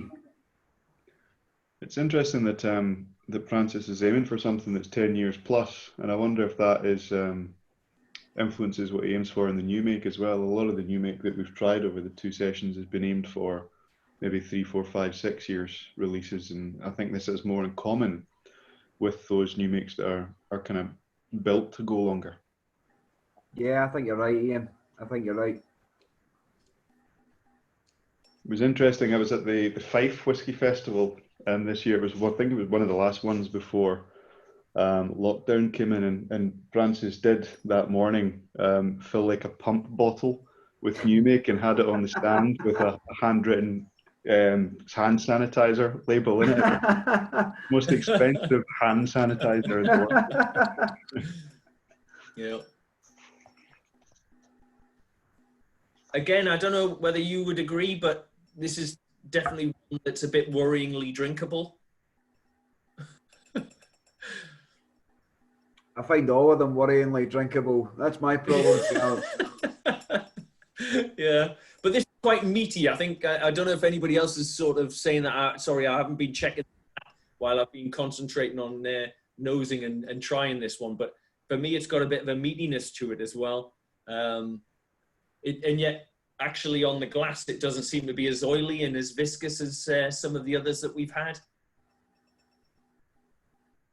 I don't know if it's that, like, alcohol burn that I've got that's kind of making it feel a bit meatier and bigger.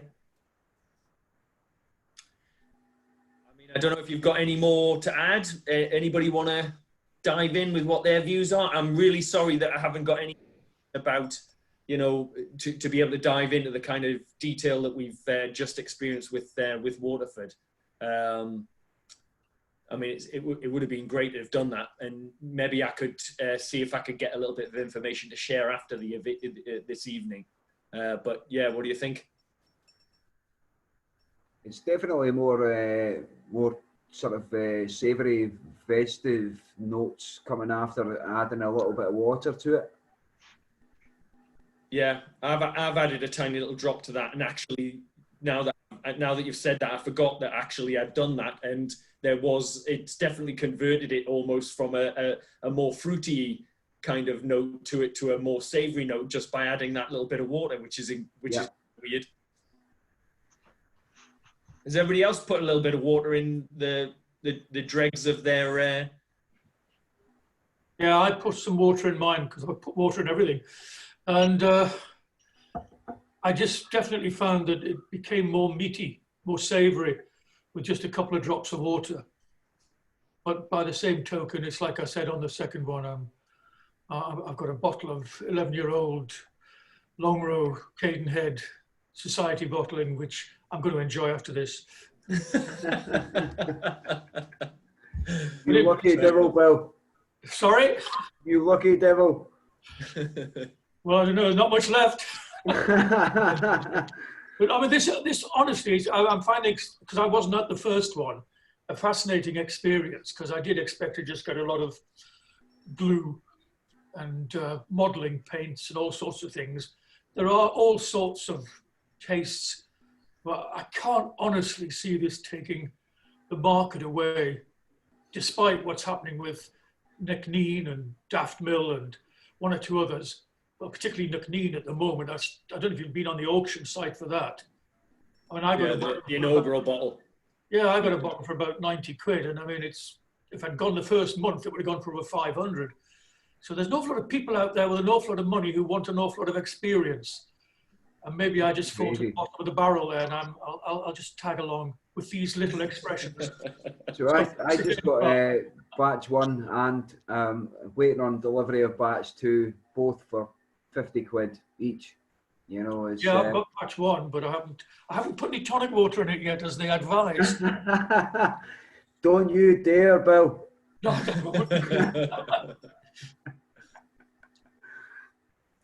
Well, I'm going to mute myself now. I've said enough. Anybody else want to add anything more on the Daft Mill before we move on? I mean, you know, I was absolutely delighted that we got a chance to try the Daft Mill new make. I don't know about you guys, but obviously when Francis said that he'd be prepared to support us and that, I was really chuffed. because they are a little bit of a unicorn type spirit at the moment.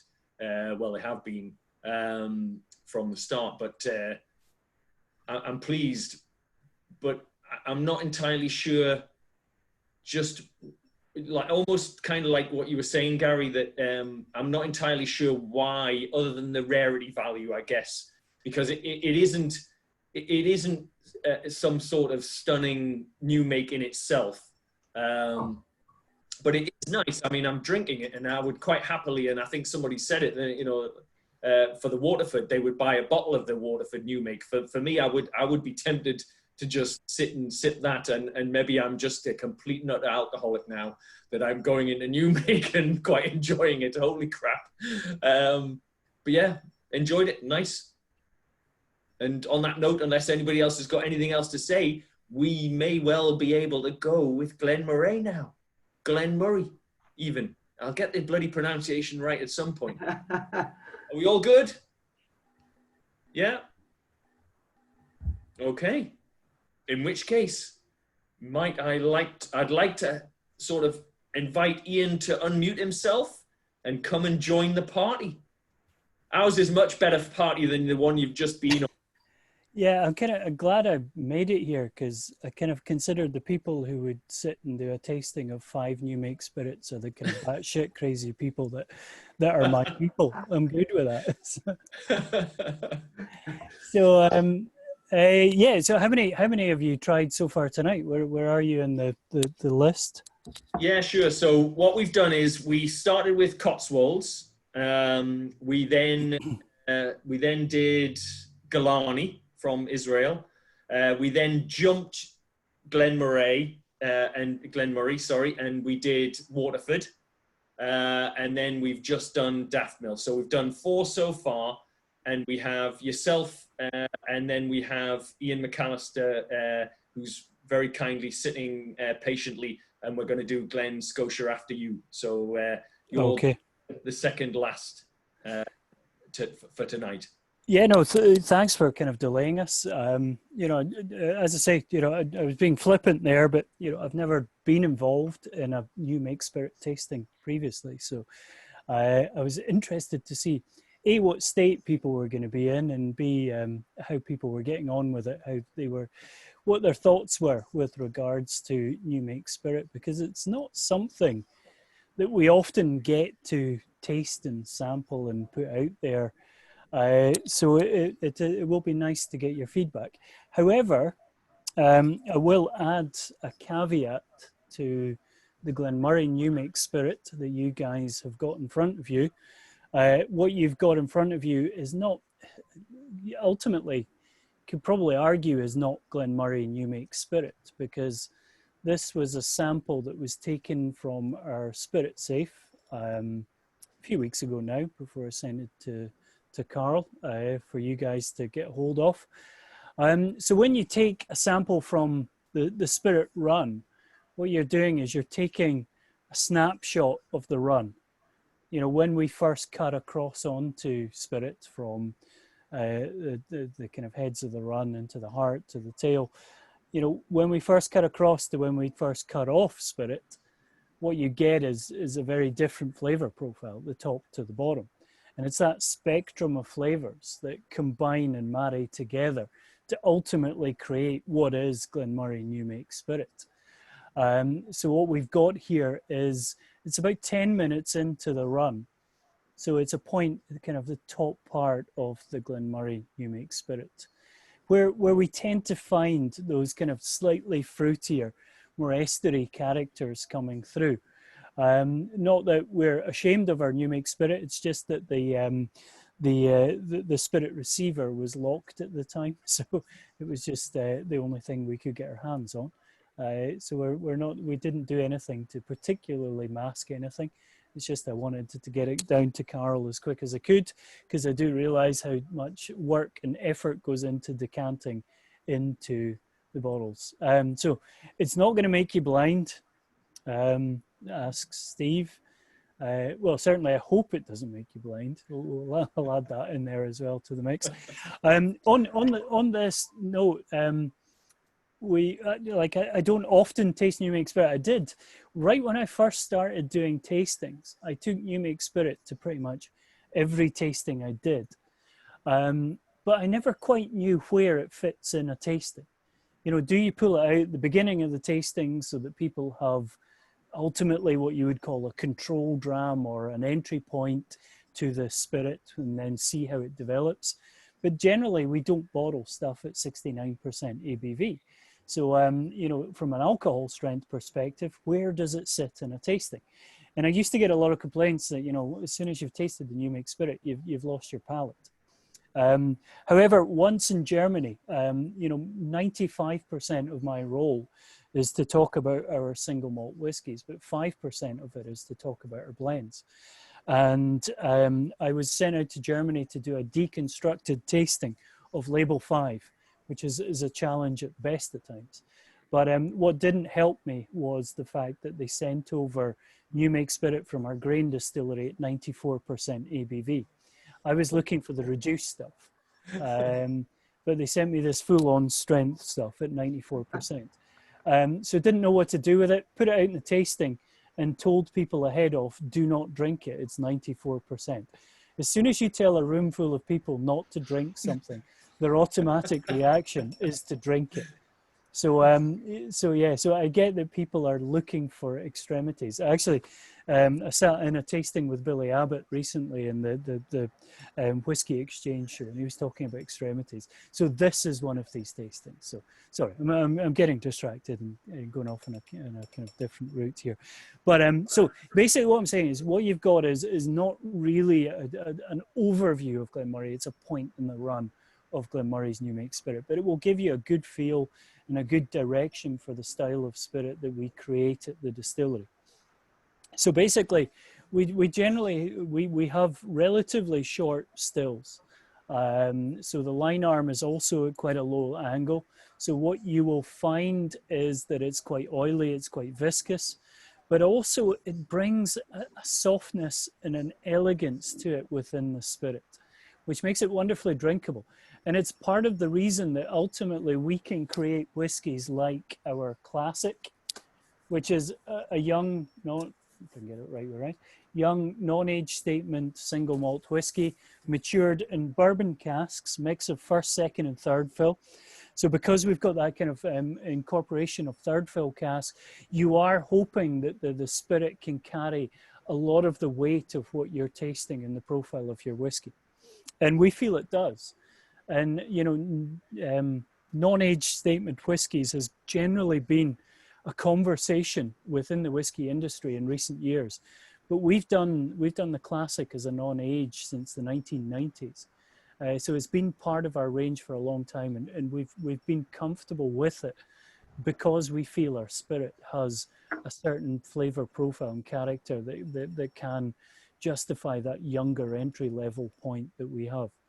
And generally that flavor profile is very much, you know, it's very typical flavor profiles. You know, within the Scotch whisky industry, you know, there are so many things we can change, but so little things that we can change as well. So you are kind of brought into a certain linear approach within your production process, which ultimately means that there are going to be some cliched tasting notes that come through. So from a New Make Spirit perspective, we generally talk of pear drops. We generally talk of apple from a Glenmorangie perspective, very much anyway. Green apple notes with a kind of toffee-like characteristic. And what you're going to find with the sample you've got is less of that toffee. That will kind of precede, come after it, should I say. It will generally be in the kind of tail end of the run, that kind of toffee richness that comes with it. And what you're going to find is very much that kind of green, clean, crisp character with a kind of pear drop sweet-like flavor profile as well. And as I say, the key for me within the Glenmorangie New Make Spirit, and whenever we do anything which is non-chill filtered, whenever we do something at higher ABV, it's all about the mouthfeel. It's all about that viscosity and thickness of character, I think, that comes through within the Glenmorangie New Make Spirit. And I think even with this higher cut point that we have, you'll find that still prevalent within it. what you've got is 72% ABV. On average, our spirit in the receiver hits 69. We do reduce it to 63.5 for cask filling. So, you know, we do change and alter what you've got in your glass at the moment to ultimately what goes in cask, but it will give you a kind of a good grounding and a good feel for what we do. It's always hard to talk about new make spirit to too much detail because a lot of the complexity and the depth comes from maturation. You know, it is our DNA, it is our baseline for every whiskey we produce, with the exception of the peated stock that we do for 1 month of the year. So this really is how we start our life with every single one of our whiskies, but every single one of our whiskies are different. So it's always challenging with new make spirit to kind of to talk about it in too much detail, because I feel the wood is going to take it in a different journey and take it in a different direction. But without the quality and character and flavour of what you guys have got in front of you, you know, poor new make can, to some extent, but in fact I had this conversation with Kirsty the other day, that, you know, if you have something which is really quite deeply unpleasant as a new make, can you rescue it with wood? And the kind of general consensus was, to some extent, yes. But you know, if you start with a good new make, you know, you can do a lot of good things from that point onwards. It's an interesting topic, and one which, you know, it's, as you'll see from my kind of stuttering and stammering here, it's one which we, you know, we don't often talk about in this level of detail, but ultimately we should, you know, because without this, we don't have any of our whiskies that will follow. We did once release a new make spirit. It was, well, it's, well, you probably don't want to call it new make spirit, it's spirit still. We released this one here, which was a peated spirit after 2 years. So this was as close as we've come to releasing new make, as in new make. 2 years old, and we started peating in 2010. We run peated stock for 2 weeks, or usually about 10 days in a year, to create the spirit that we have for generally blending. Within Label 5, our company's kind of key blend, 2% of the single malt is peated, and we produce that every year. So we've done that since 2010. So that was the first time we've ever actually released it and ever kind of engaged the public in a conversation around new make. So, you know, I was doing another tasting tonight, but I was quite honestly super keen to join you guys to see how the conversation has developed just in general and see your thoughts on new make. So happy to see, and be honest, how we sit with the others as far as, you know, a straight up drinking new make spirit, because in my 20 years of working in the whiskey industry, this is the first time I've ever sat in on a tasting where Glenmurray as a new make is sat against another new make. So be honest, fire away. Yeah, cheers, Ian. One of the things I would, just to let everybody know, this is, the ABV is 72%.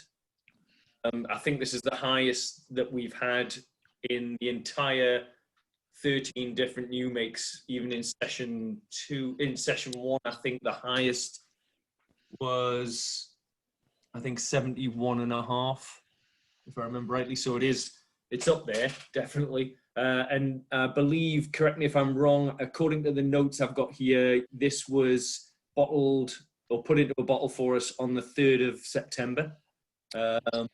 I'll trust your notes on that. It was me. I went over and collected the sample, but it was a wee while ago. Do we get an award for being the strongest? Is that well, you know, I'm sure we could sort something out. Hey. A big thumbs up. Good, I'll take that. You won in my books, Ian. See, when you get to this stage in a new make tasting, then I'm sure strongest does help. Well, actually, I mean, you know, I think, and I'd love other people's opinion on this and jump in, because, but just to start the conversation off, we are coming up to now, I mean, this is our second last new make of 13 that we'll have tried in the first session and this session. And I am still sat here and absolutely astounded at how different every single one of them have been. So even when we did the side by side of the milk and honey, where they provided us a peated and unpeated new make.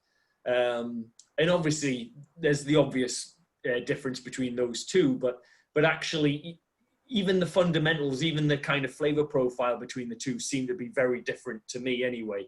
But the level of difference has been dramatic, which I think right at the beginning, we started the whole thing off around this idea of, you know, God forbid, or if we found that the new makes were similar or very samey, because, you know, in all essence, then you could just have one big still in the middle, you know, in the central belt or something, just churn out whatever the hell distillate everybody wanted. And really it all came down to what you did after it came off the still and how you handled the wood management side of things. But for me, so I guess to come back to your question, Ian, for a start off, I've not tried any of the distillates that we've had so far, anything like this.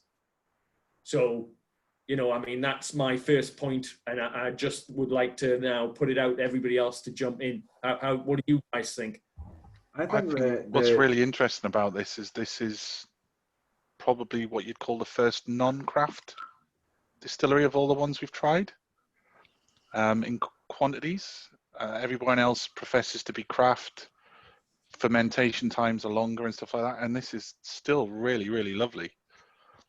You're I would right. never Actually, have said it was the strongest. Yeah. This is, if you like, arguably. Although I can feel my vision blurring, you know. Our annual last year we made 6 million liters, so you know, it's actually taken the varnish off my desk. Seriously. Yeah, but it's going to make sure you don't get COVID, mate. Absolutely, yes. No, but it's, you know, you do read a lot at the minute in sort of like that's in vogue about longer fermentation times and smaller batches and stuff like that, and how the big distillers are kind of putting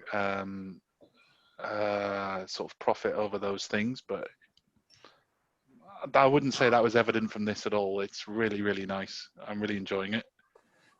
You know, with that, you know, ultimately within single malt Scotch whisky production and Scotch whisky production in general, it's so tightly regulated. You know, whether you go big or go large or small, sorry, you know, you do have to follow a pretty strict set of guidelines. So, you know, it is a lot of small areas that accumulate to build up, and the different creation and different spirit characters.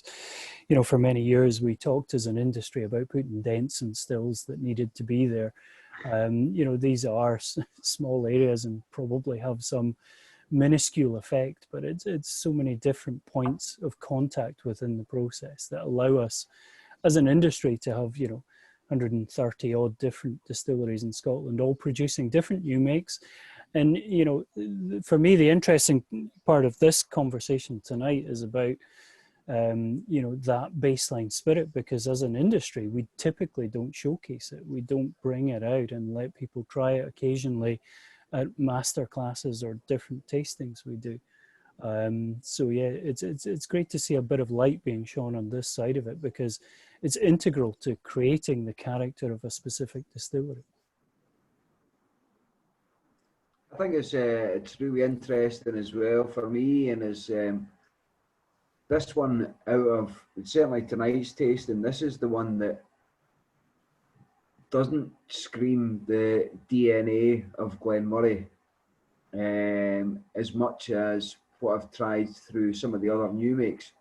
And again, that might be to what you were saying earlier about the cut points and that it's only more of a snapshot, you know, rather than the full sort of Glenmorangie spirit that goes into the casks. But yeah, for me, this one is very uncharacteristic of Glenmorangie, if you like. I think, you know, I'll agree with you to some extent. You know, the situation is that a lot of people have tried Glenmorangie at 40% ABV, where there we've gone through a chill filtration process. There's been a number of other elements within there, additional water added, all that extra stuff that kind of loses that DNA. So I think when you taste Glenmorangie, if you're a regular drinker of cast strength Glenmorangies, then I think you find it more evident within the new make spirit. The Glenmorangie Spirit is amazingly versatile. And part of that is down to that oiliness of character that it has. You know, and as I said, that allows us to do the classic at the younger age because you've got this fruity flavor profile. The oiliness allows us, you know, those more extended maturation periods in casks that are more pervasive, more intense, more powerful. You know, we've got a couple of Sauternes casks coming out later this year that are full maturations, which are utterly amazing. You know, such an intense flavor profile, and without that thickness and profile that we have within our new make spirit, that wouldn't work. But because we chill filter a lot of our range, and that's what people expect of Glenmorangie, I think when we pull out the new make spirit, they find a different side to it as well. So yeah, it's not, you know, if your only experience of Glenmorangie is 40% ABV, the new make spirit, I think, will be a surprise to a lot of people. I think, Ian, maybe with that being the snapshot from the first 10 minutes, you missed that creaminess that probably comes through in the later on in the run with the slightly heavier alcohols. Yeah, just, you know, as a whole, you know, this isn't Glenmorangie New Make Spirit. You know, I will say that, you know, you know, for a New Make Spirit tasting, we probably should have went to the spirit receiver and taken a sample. Given the shortness of time, this was all I could access at the time. So this is a snapshot of the run. Not criticism at all. It's beautiful. Yeah. It's very appley and very bright and fresh. But you're right. It misses that base notes potentially that you would expect from the kind of more chewy Glenmorangie. If I wasn't confident of it, I wouldn't have sent it. So, you know, I think, you know, any point in the run, I think, is not a bad point. It's just not the complete picture. It's a part of the picture you're getting.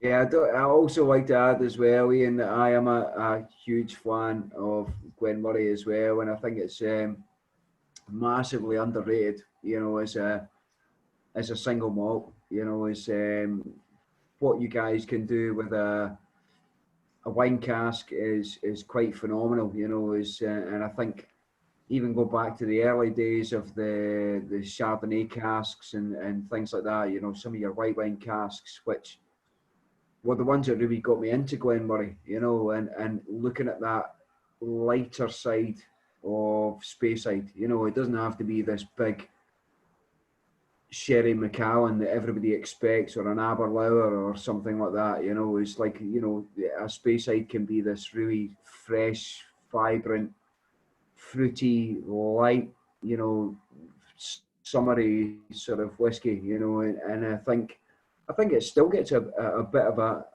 not a bad rap, but I think it's still underrated massively. Yeah, we've positioned ourselves as a brand, you know, at a certain price point, and that's difficult to move away from, and we're not trying to do that. What we're trying to do is show a different side to a distillery which we feel is wonderfully versatile. You know, we will retain our classic. You know, our classic is our biggest seller, and we're supremely proud of it. You know, it's a 40% ABV, you know, younger non-age statement whiskey, really accessible, priced at, you know, you'll pick it up at £18 on offer in a supermarket. You know, we're not ashamed of that. We're proud of it. What we're trying to do as a brand and as a business is to, you know, develop the range so that guys like, you know, here in a whiskey club, you know, if I pulled out the classic, you know, it's going to fall on deaf ears to some extent. You know, you're looking for something bigger, something bolder, something different, and that's what we're trying to do. And you know, I'm sitting 5 miles away from the distillery, but I don't have a bottle of New Make Spirit in my house, so I'm sitting drinking a 16-year-old Chardonnay cask, full maturation, which has just got this amazing, rich, full-on flavor profile, which you would think was something from a fortified wine cask, and it's brilliant for what it is. So it's, you know, it's a different side to Glenmorangie, and as I say, without the New Make Spirit of the style that we have, we wouldn't be able to do these kind of weird and wonderful things that I think as a distillery we're able to now bring out and release and showcase as a brand. For many years, all we had was the classic, you know, under Glenmorangie, you know, the great business to be a part of, but they weren't really developing the brand. Under La Martiniquez, where we are now, they're quite happy for the brand to stretch its wings a little bit and to shine a little bit more as a spirit, as a whiskey within its cask profile with what we've got in warehouses, and also globally. You know, we were never exported previously. Now we're exporting around the world. So it's a great time and an exciting time to be involved in Glenmorangie, to be honest. Yeah, we'll certainly keep up the good work. You know, it's really loving the new cask project series as well. You know, it's the cider cask and the rum agricole as well was fantastic. So yeah, I think you're on the right tracks. You know, as you're showcasing how versatile the spirit can be. But yeah, it's an upward trajectory from here, hopefully. Thanks. Cheers. Anybody else have some feedback or questions or anything for Ian? I'm loving it, I have to say. But I know I'm a bit like Gary. I'm absolutely convinced that Glenmorangie can't do much wrong at the moment. So, anybody else want to say anything? Or? One thing that surprised me, I know a few of you mentioned how it doesn't feel like it's sort of the core Glenmorangie, but then the thing that I found is that this just absolutely reminded me of the 10-year-old Chardonnay cask, which I absolutely loved, and it's just all the notes in that was just present in this one. So it just almost begs the question: is it actually the Chardonnay cask that made such a lovely whiskey, or is it actually just a new make itself? And on that note, just wondering, is that 10-year Chardonnay ever coming back, or have you moved on to just a finish now for Chardonnay casks? Well, you know, within any whiskey, the spirit plays a massive part in it. So yeah, absolutely, it's the spirit and the cask together combined. It's really then very, you know, it's down to personal opinion as to who picks out the most of what.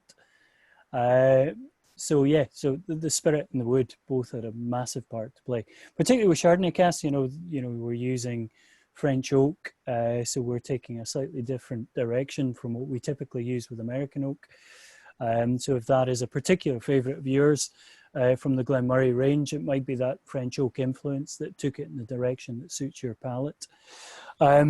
As to whether we're going to do more, there's a kind of interesting story around that, and the reason we didn't do more, because it was a massively popular whiskey, is because when we first brought this one to market, it was because we didn't know we were sitting on Chardonnay casks. We actually thought we had bourbon casks because that's what they were registered on the system as. The story behind it is... was that Graham's fault? No, well, no, Graham discovered them because what happened was we used to finish everything we did in wine casks. So in the 1990s, before the term finishing had been coined and was within the lexicon of Scotch whisky, we were developing this process, which at the time we referred to as wine mellowed. So if you go on to whiskey auction sites, you'll find a lot of Glenmorangies wine mellowed. In the 1990s, that was the approach we took. It was slightly ahead of the curve. I don't think consumers understood what we were doing or trying to do with it. So it didn't particularly work. At the time, our distillery manager, a guy called Ed Dodson, an absolute legend in the industry, had taken delivery of a ton of Chardonnay casks. I'm not exactly sure of the volume, so hence the Scottish term of a ton of. It generally means a lot of. So we took delivery of these casks. He was told at the point that not to use them because we decided as a business to go in a different direction, back to a more traditional bourbon cask. And if you tell any distillery manager, Ian will agree with this, to waste something, I'm sure they won't listen to you. And he filled them with new make spirit at the time and put them on the system as bourbon casks. So it wasn't until Graham was pulling together a classic bottling back in 2009, I think. No, it was 2008. And none of the profiles worked. None of them were suiting as it should normally do with a regular classic. So he did a bit of digging and discovered that we were sitting on these casks that were actually Chardonnay casks. So we had to put them to one side, didn't know what to do with them. At the time, they were 9 years old. So it took us a year to finally decide that we were going to release a 10-year-old Chardonnay cask. Now, the situation there is you're not laying down year after year after year after year so that you've got the 10-year-old to follow on. So we brought it out as what was intended as a kind of, it wasn't a limited edition because the volumes were relatively high, but it was enough that it was going to be a short-lived item. The popularity of that meant that we had to kind of move quite quickly to follow up with a replacement, and the replacement ultimately in the whiskey industry, which you can do short term as a finish, and that is what we've brought out. We do still have some of the casks left, and as I say, what I'm drinking right now is some of these casks that were sitting around. So a 2003, this is a 16-year-old full maturation Chardonnay cask, but we're talking small volumes now. Anything we bring out is going to be limited edition, special release. We have started filling some new make, but I'm afraid you guys are going to have to wait at least 10 years before that comes to fruition. Was that I'm young enough. that you've got, Ian? Was that a recent release? That was actually meant to be released for the Spirit of Speyside Whiskey Festival in May, but because of COVID, we delayed the release. And the last tasting I did for you guys was a full distillery edition tasting, which included the Chardonnay cask. So some folk. To the point is, my mum. It was bloody lovely. Can she grab a bottle if she nips down to the distillery? Absolutely, yes. As long as she's over 18. I'm sending her now.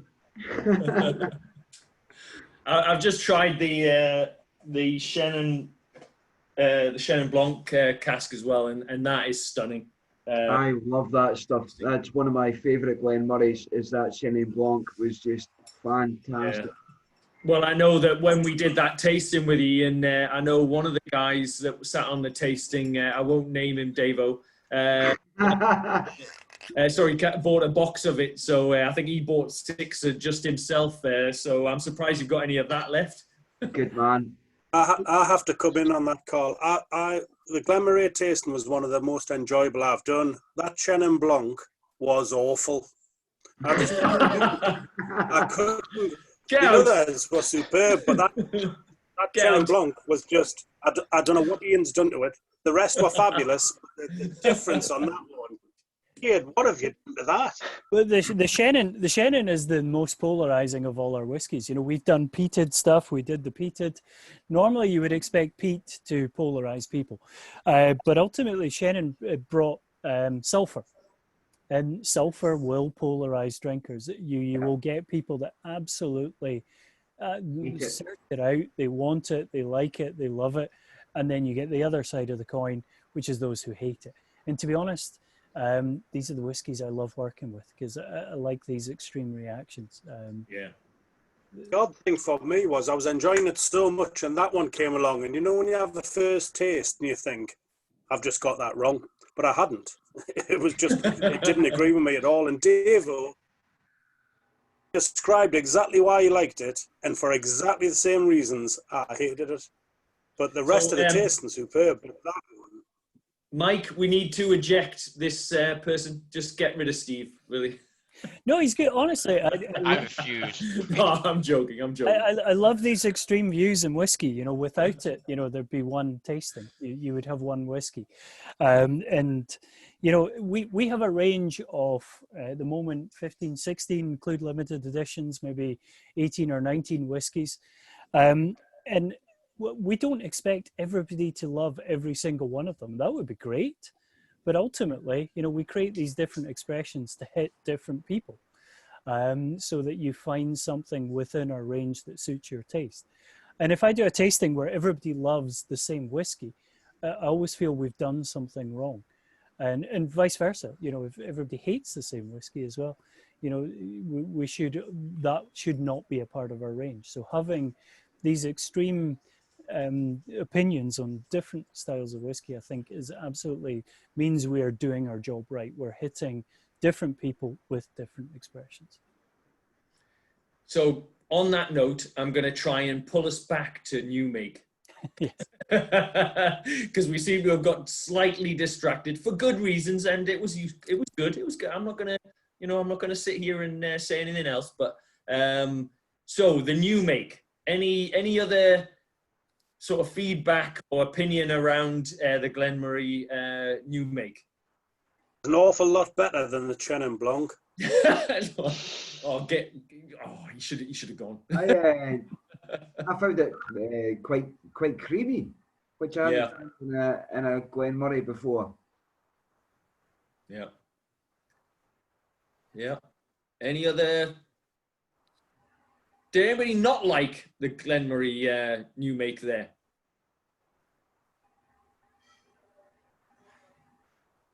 Okay, I'll take that as a definite no. There was absolutely. So I must admit, I really quite enjoyed it, and it was actually quite a heavy, you know, like that viscosity that you were talking about, Ian, definitely for me shone through. And it wasn't down to the ABV, in my opinion. I don't know, it was just, and it just felt very meaty to me, which I look for in a whiskey anyway, let alone a new make. So really nice. And I guess unless there's any other comments or questions or anything, I guess I'll jump in to say thank you very much, Ian, for jumping on and joining us, and again for supporting this venture.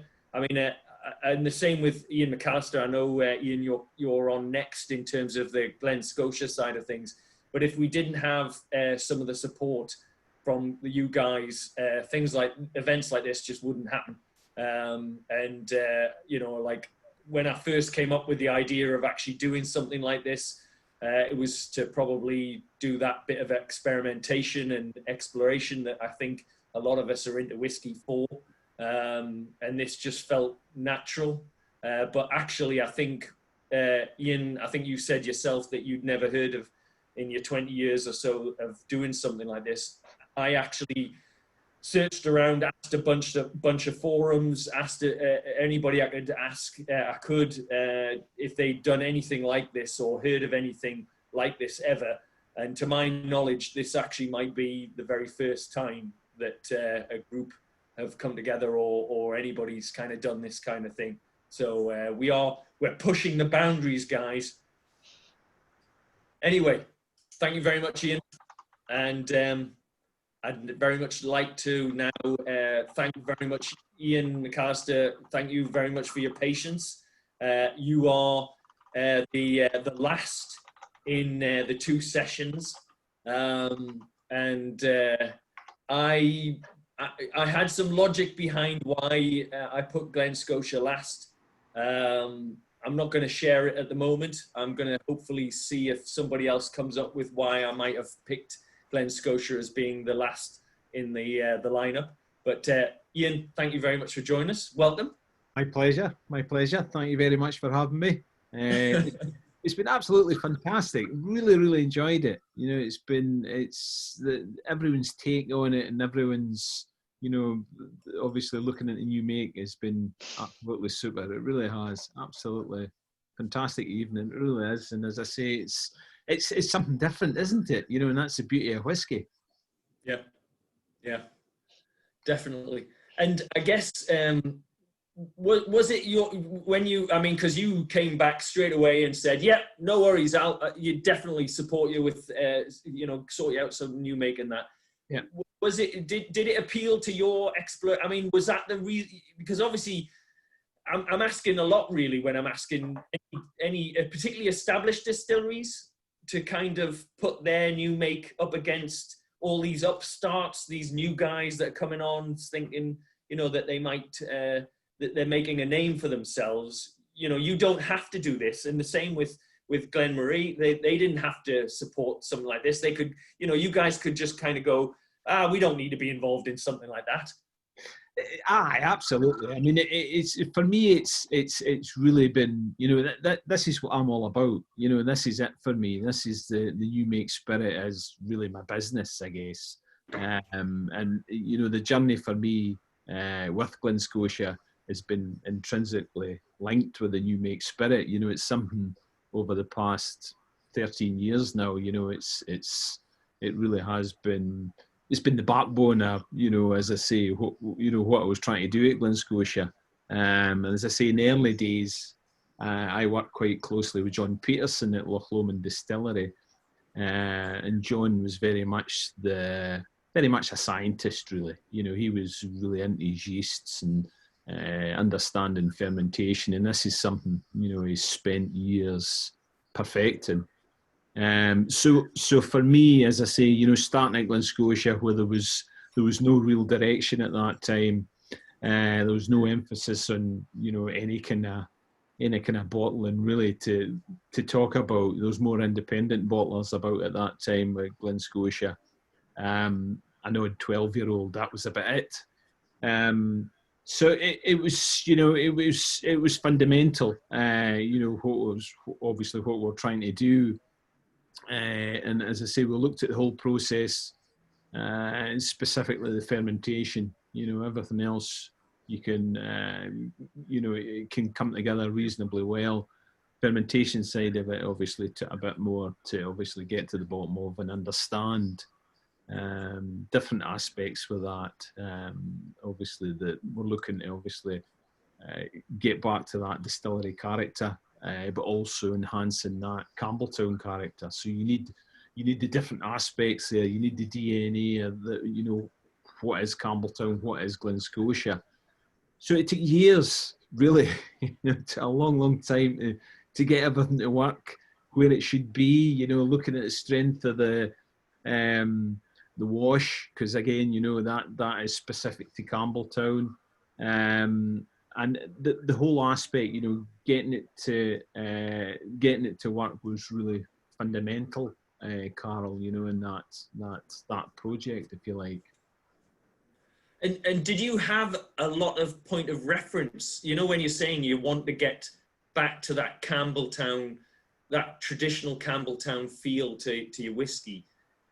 Obviously, Campbelltown's gone through so much up and down, and I just wasn't sure how much you were able to kind of delve back and really taste some of that historical stuff that Campbelltown had developed over the years, when there'd been so much of a turmoil for the whole sort of, the whole town really, in terms of its distilling. I mean, what did you use as your? I'm trying to kind of get into your head a little as to what you used to kind of.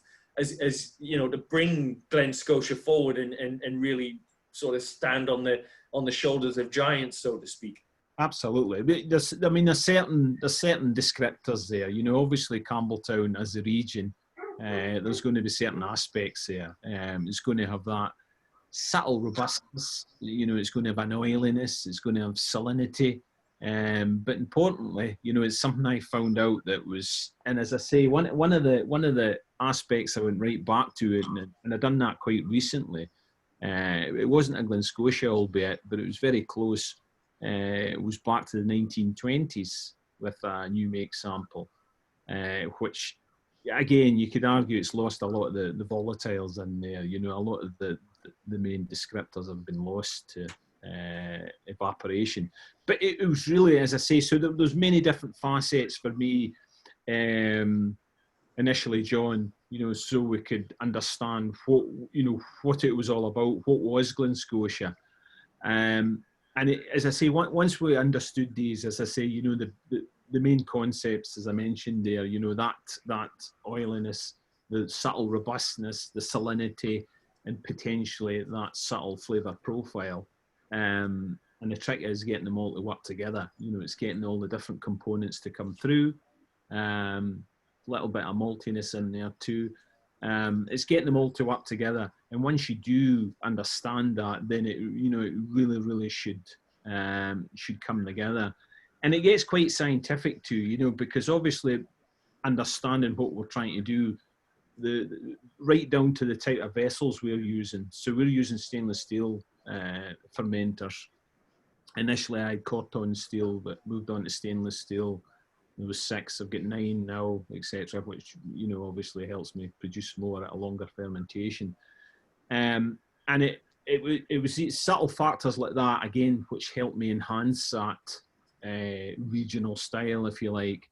Again, the fermentation times, you know, on average 128.8 hours. So it is quite a long fermentation.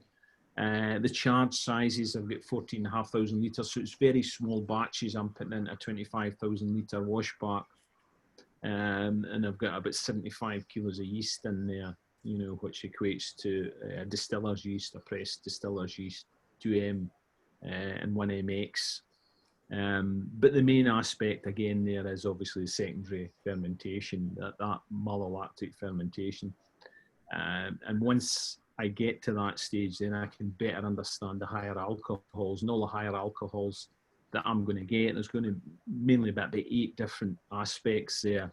Isobutanols, initially ethyl acetates and such like. Once I understand exactly what we've got there, then I can tie it back into that regional style.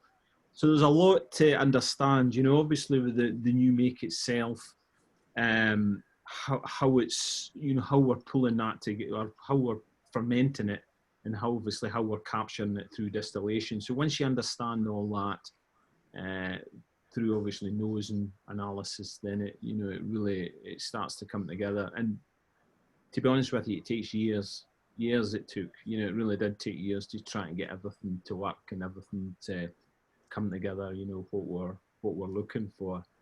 It's funny because actually one of the comments, Ian, that Callum and Kate have just made there was that you know, the Glen Scotia and the Glen Marie earlier feel grown up. And actually I would never have thought of that had they not actually put that in words. I don't know if you want to elaborate at all on that, Callum or Kate, but I thought that was a great sort of thought, because actually it does shine through that kind of maturity that the others maybe don't necessarily have. Yeah, that was our impression of the two of them. They just felt as if they've got, you know, decades, almost hundreds of years behind them, knowing exactly what they're doing, compared to the other 4 new makes, some of which are really nice and some of which you'd buy a bottle of, but they still felt as if they were experimenting, trying to find this flavour profile, trying to do that. I'm sure Ian does that all the time, every day, but he's got a base to work on, and a base that's gone back for generations. Yeah, absolutely, Callum. And it's something that's obviously, you know, it's fundamental, because obviously you quite rightly say you've always got something to work to. You know, the distillery is operational, so that, you know, there is a ground in there to work to, and that's what you want. You know, you need something to obviously, it's some point of reference really where you can obviously tie everything in, and that's, as I say, that is really important. And as I say, that, well, the sample I gave you, sorry Ian, mine's is 74. Oh, I missed that. Sorry. Sorry. Well, according to this, actually, Ian, according to this, it's 75.5. Right. Okay. Well, according to that on the bottle. Right. Okay. Okay. I think that should be 74.5. But yeah. Okay. All right. Okay. So it's, you know, and as Ian quite rightly said there, and he's absolutely spot on with that observation there. It is a point of reference, you know, and what I tend to do is I'll tend to, you know, and it's maybe good practice, I tend to work with 2 different glasses, okay? So if you're nosing it, the first one I'll do if I nose it is I'll always reduce it. So I'll reduce it by more or less half, okay? And that's good for nosing. But if I'm tasting, then obviously, and I know you've not maybe got the quantities that I've got, and if I'm as I say, I'm tasting it, then I'll take it undiluted there. And it's very, very good, obviously, with something at this strength. Where it comes in, again, we'll run the 4 shots for 15 to 20 minutes initially. And I say it's very hands-on at Glen Scotia, so the Stillman's obviously going to keep an eye and you know, the different cut points, using his instruments, using his skills, and he'll obviously make sure it is what it is. And that's very important. So we're going to come in at the start of the run there. We've flushed off the certain amount of volatility there, as I said, the ethyl acetates and such like previous distillation, and we're going to start to get that Glen Scotia character coming through there. And as I say, you should start to get that subtle oils. They should be there. You should get them around the glass straight away. A little bit of maltiness there. There should be sodium in there, so you're going to get a little bit of salt in the background there. But you should start to get that flavour. You know, the flavour profile should be there from, as I say, we mentioned the higher alcohols. All that, they obviously represent the different flavours you're going to get there. You know, so if you're getting tropical, absolutely, you can obviously tie that back to certain chemical compounds there. And as I say, it's you know, it's strong. It really is strong, but it drinks quite easily for something that's obviously at that strength. It does. You're not wrong. Sometimes too easy. Well, I honestly, when I first tried this, Ian, I have to say, I did not expect you to turn around and say this got the gold medal, because I know Ian's just said he's got the silver, but I did not expect that to be hitting the 70-odd% ABV. It just doesn't feel like it. And actually, neither did the Glenmorangie. It did not. Neither of them felt that big in terms of ABV. I mean, they gave you a great mouthfeel. You know, you did get a bit of the heat there. But I've had whiskies that are like 55%, and they felt bigger ABV than these. So I mean, it is very drinkable. Heck. It's sometimes too easy, you know. That's it. You know, it's obviously, it's powerful. It is powerful, and it's not until you start nosing and tasting it you realise how powerful it is. And once you obviously get down, you know, as I say, this is the same sample. So that's from. It was basically reduced. So it was distilled on the 19th, and it was reduced on the 20th, which I think that would be a Thursday. So that's it, reduced to 63.5.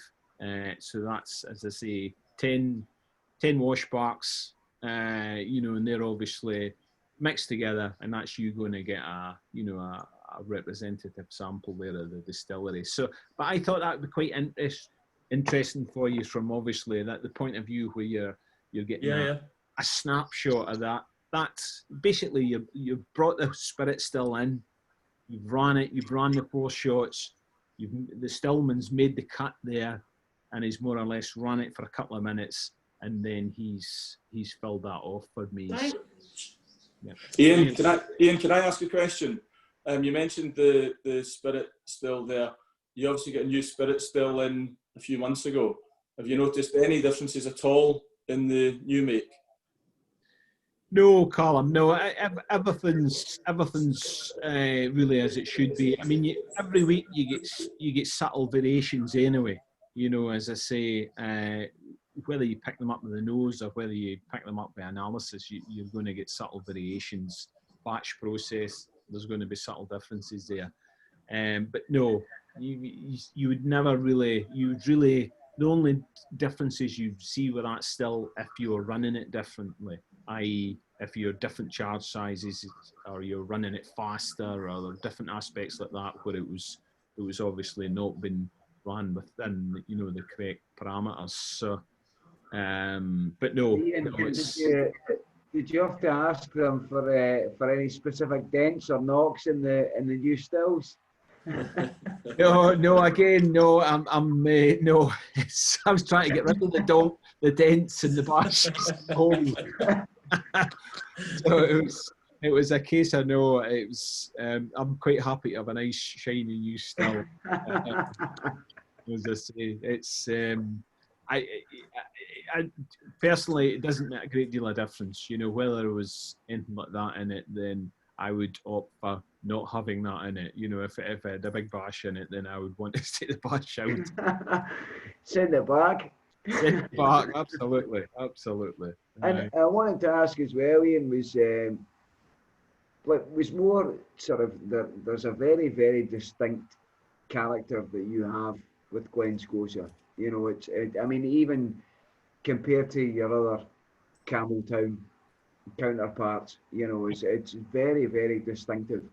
And would there be one thing that you could put your finger on that makes that big distinction between the two? You know, is it the fermentation times? Is it the run times, the cut times, the filling of the stills? Is there something that makes them wholeheartedly different? Well, again, a very good question, you know, and it's something that obviously Campbelltown, the region, you know, obviously you've got Glen Scotia, Springbank, and you've got Kilcairn or Glengyle. So, but there's a wide variation there, you know, really is, you know, the certain amount of robustness in them all, but lesser or greater degrees. What really works for me is, as I say, really makes Glen Scotia really accessible is certainly the stainless steel washbacks. You know, so that really, really helps with fermentation. If you want to, and I hate using this word, but if you basically want to engineer, you know, good quality new make spirit, then there's certain things that you've got to do. It might not fit in with, you know, visitor or public perception, if you like, but stainless steel really, really has got a big part to, you know, play for me anyway at Glen Scotia, you know, and obviously that continuity and generating that flavour profile. So that's got a big part to do in our, you know, overall the whole Campbelltown region, you know, with regard to Glen Scotia. Good question. Can I ask a question? Sorry to butt in. Because Carl's not keeping, I blame Carl because he's not keeping an eye on the questions in the text. Terrible. He's too engrossed, I think, in the drab, aren't he? I suspect. I was going to say two things. First of all, if anyone hasn't added water to this, add some water, because I did 2-to-1 whiskey to water, and it just opens up all this black currant and jammy fruitiness. And I was going to ask, where's that salt coming from? Because I've never ever had that before. Well, no, so I have had that before in whiskies, but like in the new makes, this is the first new make that has this really strong salt component. Well, you know, again, a super question, and absolutely, you're absolutely bang on there, and that's what I was just advocating there. You know, just a minute or two. Always have two different samples and add water. Reduce it by half. Don't be fear to reduce that by half. And it'll open up fantastically. You really will for obviously nosing, and you'll be able to understand the new make a lot better. Salt, so sodium, absolutely. And I think I feel myself repeating myself a lot, but I had this conversation last week. I think it was in the Whisky Exchange.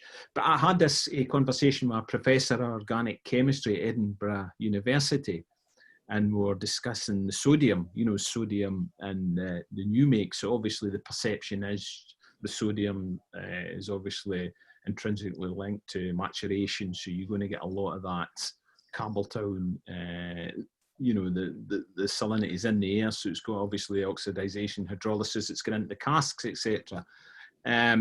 But obviously a huge part of that sodium is coming in the malted barley. So where that malted barley is growing, it's obviously absorbing a lot of that sodium, that salt, that salinity, if you like. So it's basically following it right through the process. And the process will not obviously disrupt that sodium. It's going to follow it right through, whether it's obviously you're milling the barley or even malting it before that, but you're milling, you're mashing, fermentation, right through to distillation. It's going to follow you right through. So that salinity is going to be there. And it is, again, you know, that Campbelltown DNA, that flavour profile, it's really important. You know, that salinity, that oiliness, that subtle robustness there, all these parts are really got a big part to play. So it's really, as I say, you know, it's following it right through from the start of the process there. And where is it you're getting all your barley? Are you sort of predominantly Kintyre farms that you're getting your barley from, Ian? No. Unfortunately, obviously the quantities I'm doing would be nigh but impossible. Again, it's very small scale regarding, obviously Glenmorangie and such like. But when I started, we were about 80,000 litres, which was quite small. Nowadays, we're just slightly over 500,000 litres, which equates to about just over 4,000 casks in a normal year. But all our malted barley, I've used the same supplier for the last 13 years, and it all comes from the east coast of Scotland. So it's all coming from Perthshire. Same with my peated barley, same area, same maltster. Nice, my hometown. There you It's go. my stomping ground. That's it. Well, and it's for me, it really works from a quality point of view. Hence why I've stuck there. It's expensive. It really is. It's expensive stuff. The Tay Valley has always been prized, for its barley growing qualities. Yep. Well, that's right. That's right. And it works. If I was to potentially use barley from a Kintyre, which undoubtedly I will, hopefully in a future date. I'd love to do that. But there's going to be differences there, which I'll obviously have to overcome. And that's not even yield driven, that's just purely flavour driven. So, but yeah, as I say, it's never a dull moment. More experiments to come. Absolutely. It's yeah, the salt discussion is a kind of interesting one. That from what I've heard from chemists, that basically salt molecules or whatever are too big to get into casks, which kind of goes against that whole kind of popular image of kind of the cask sitting there and getting the sea kind of air on them and stuff. And then of course it potentially makes a lot of sense with, say, some of the Islay ones, kind of half of the casks or whatever, or maybe more than half of the casks are not actually being stored there.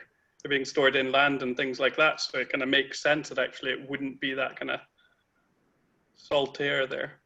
Well, absolutely. Much more. Yep, that's absolutely. You're quite correct, Jeremy. And as I say, it's something, you've really got to understand the whole process. And I think when you do understand it, then it makes a lot more sense, and you know who you want to be or where you're going. But there's a lot of aspects like that which we understand them, but we maybe don't fully understand them. And that's it takes even one distillery. That's why guys like yourself that's trying a lot of different whiskies. I mean, I take my hat off to you because, as I say, I've spent 13 years trying to understand one whiskey. So it's absolutely amazing. It's phenomenal, and it's so interesting. It really is. And something like this, as I say, potentially, you could talk more about the new make spirit than you could of the whiskey. Because whiskey again. It's like another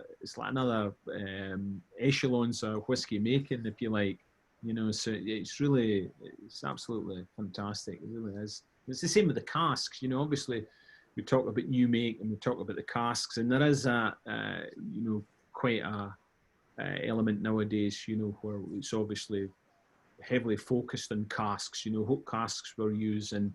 But it's really good to get back to basics and understand, what you guys are doing here, understand the unique spirit and what it's all about. And I think when you do that, then everything else will make a lot more sense.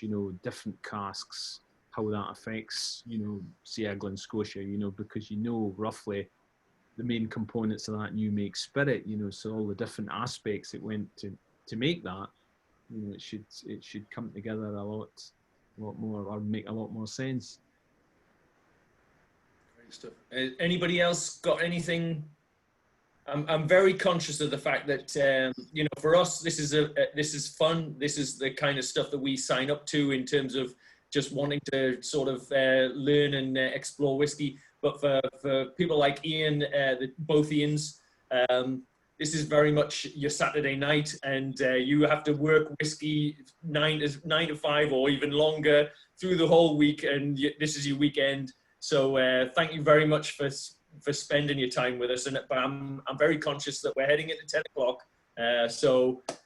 Guys, you know, anything else that you would like to ask Ian in terms of, or give any feedback in terms of the new make?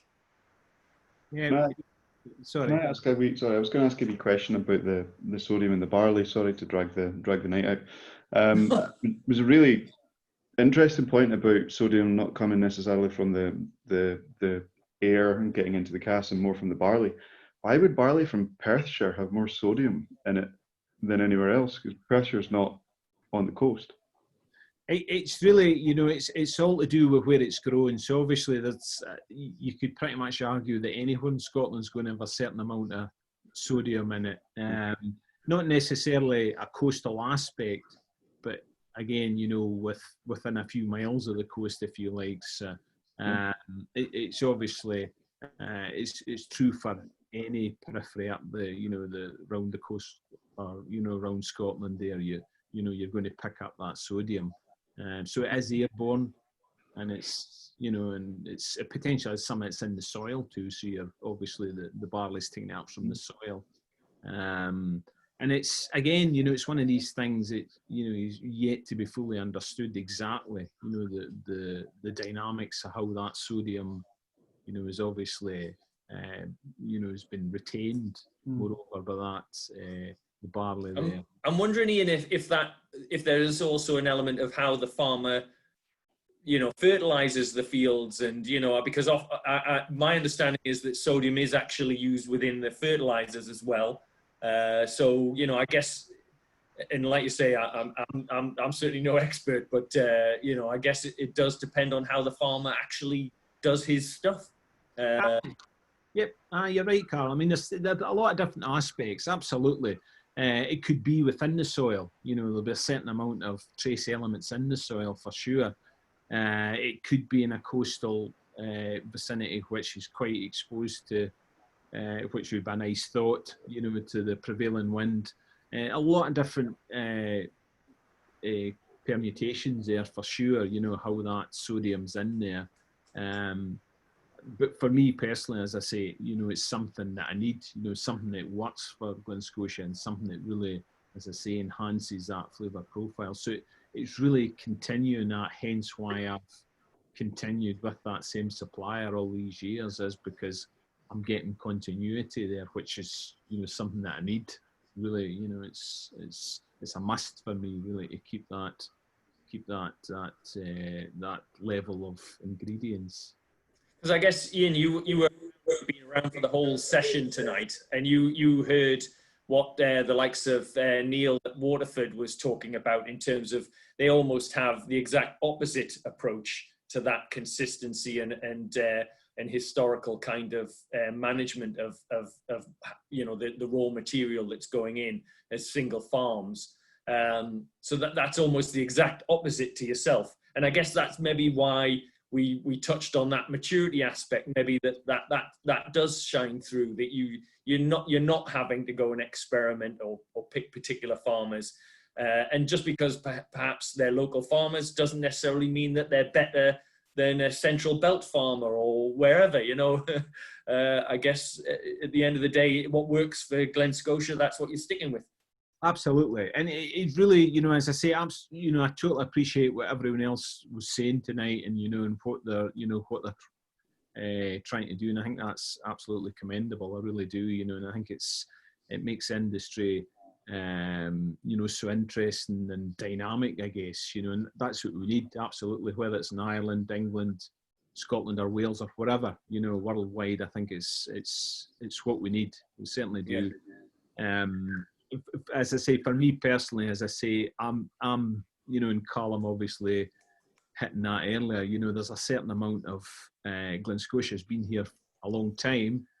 So once we nail down exactly this is exactly what we need to do there, then, you know, there's only so much, I guess, that we can do, because we couldn't turn it into something too fancy and modern. As I say, it really has to, you know, carry on in that certain tradition, which is, you know, is really important. And that certain tradition is, you know, what we're doing now. So absolutely, you know, conversation for another day, but the casks and everything else that we do, you know, in that aspect is again important, and you can add twists on with that. But it's everyone to their own, as I say, you know, it really is. Yeah. But I guess in a way though, it almost is a little bit like Waterford are doing, but by sticking to that same supplier, because that kind of profile will then be repeated. And of course, like Waterford, we're saying there's like small variations within the farms and stuff, but you have that certain kind of groupings of flavors in that area. And I guess that's just a farm, but then they're mixing the batches together and they're maybe making that kind of area flavor. And that probably then, I guess, the theory for that is the terroir and the soil types and all that. So by sticking to the same kind of barley supply in the same area, then that you'll get. And I mean, like, I'm a geologist, so can have a rough idea of some of the kind of the differences in the geology, like across Scotland, and you definitely have some major differences. Scotland's pretty amazing in that sense. There's a huge variety of geology for its size. So yeah. Yeah, Absolutely. And it's, you know, as I say, you know, I've not used the same variety, you know, all these years. You know, I started with Optic, then I went on to an Optic Concerto blend, more so with the peated variations, and that was just trying to keep that continuity, you know, what I was after. And at the moment, I'm on a Concerto Lorette blend. So there's different variations there for sure. But again, you know, I'm getting that continuity, and that's really important. So absolutely, you're right, Jeremy. You know, it's undoubtedly there's subtle variations in there, and there is, as I say, from batch to batch. Absolutely, there's going to be subtle variations in there, and that, I guess, is important because it's handmade, it's handcrafted.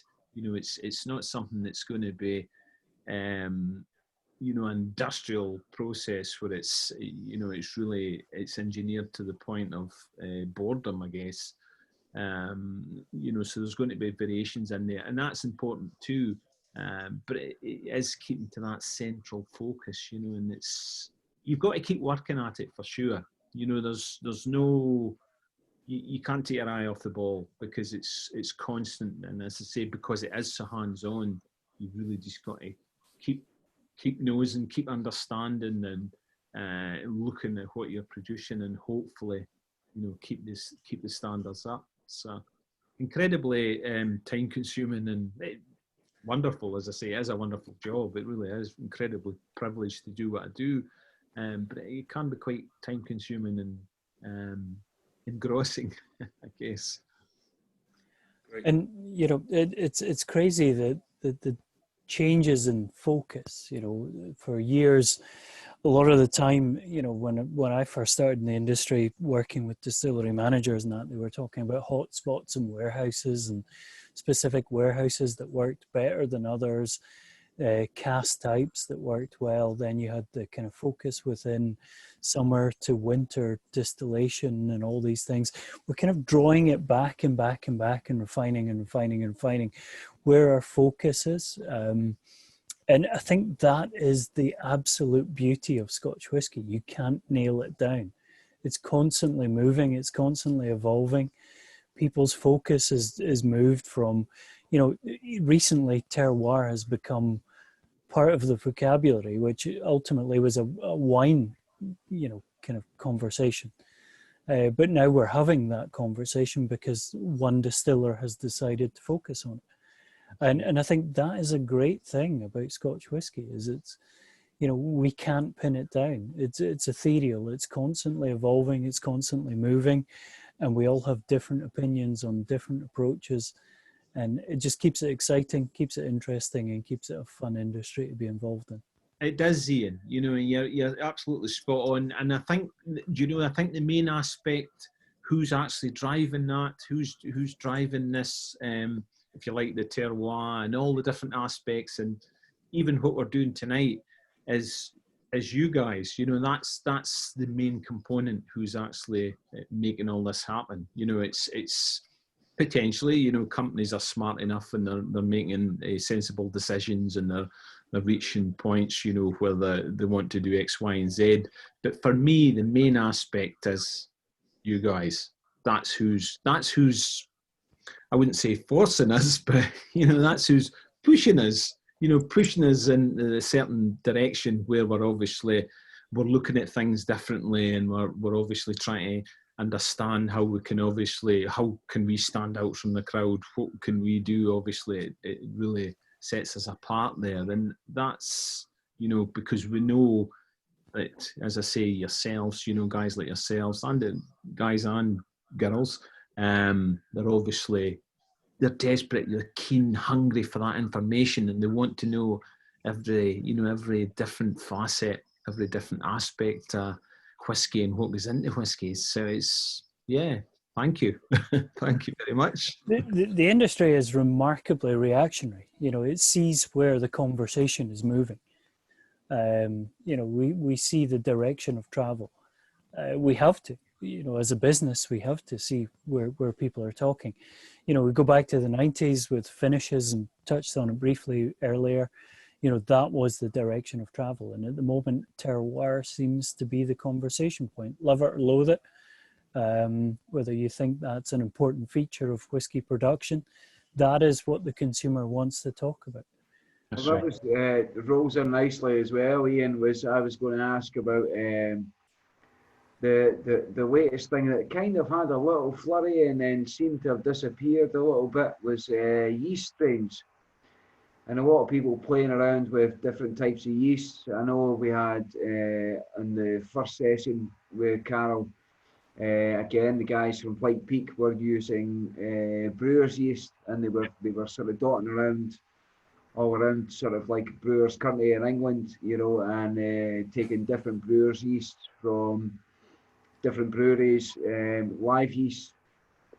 So I was wondering, you know, is that something that either of you, Ian's, have had anything in the pipeline or looking into, or is that sort of something that you're kind of like, well, it's not our thing at the moment, we're on the right track? Or so some of the reactionary process around Scotch whisky takes 10 years. It's, you know, we can be as reactionary as we want, but it takes a long time for that to, of course, reach and kind of ferment, for want of a better word.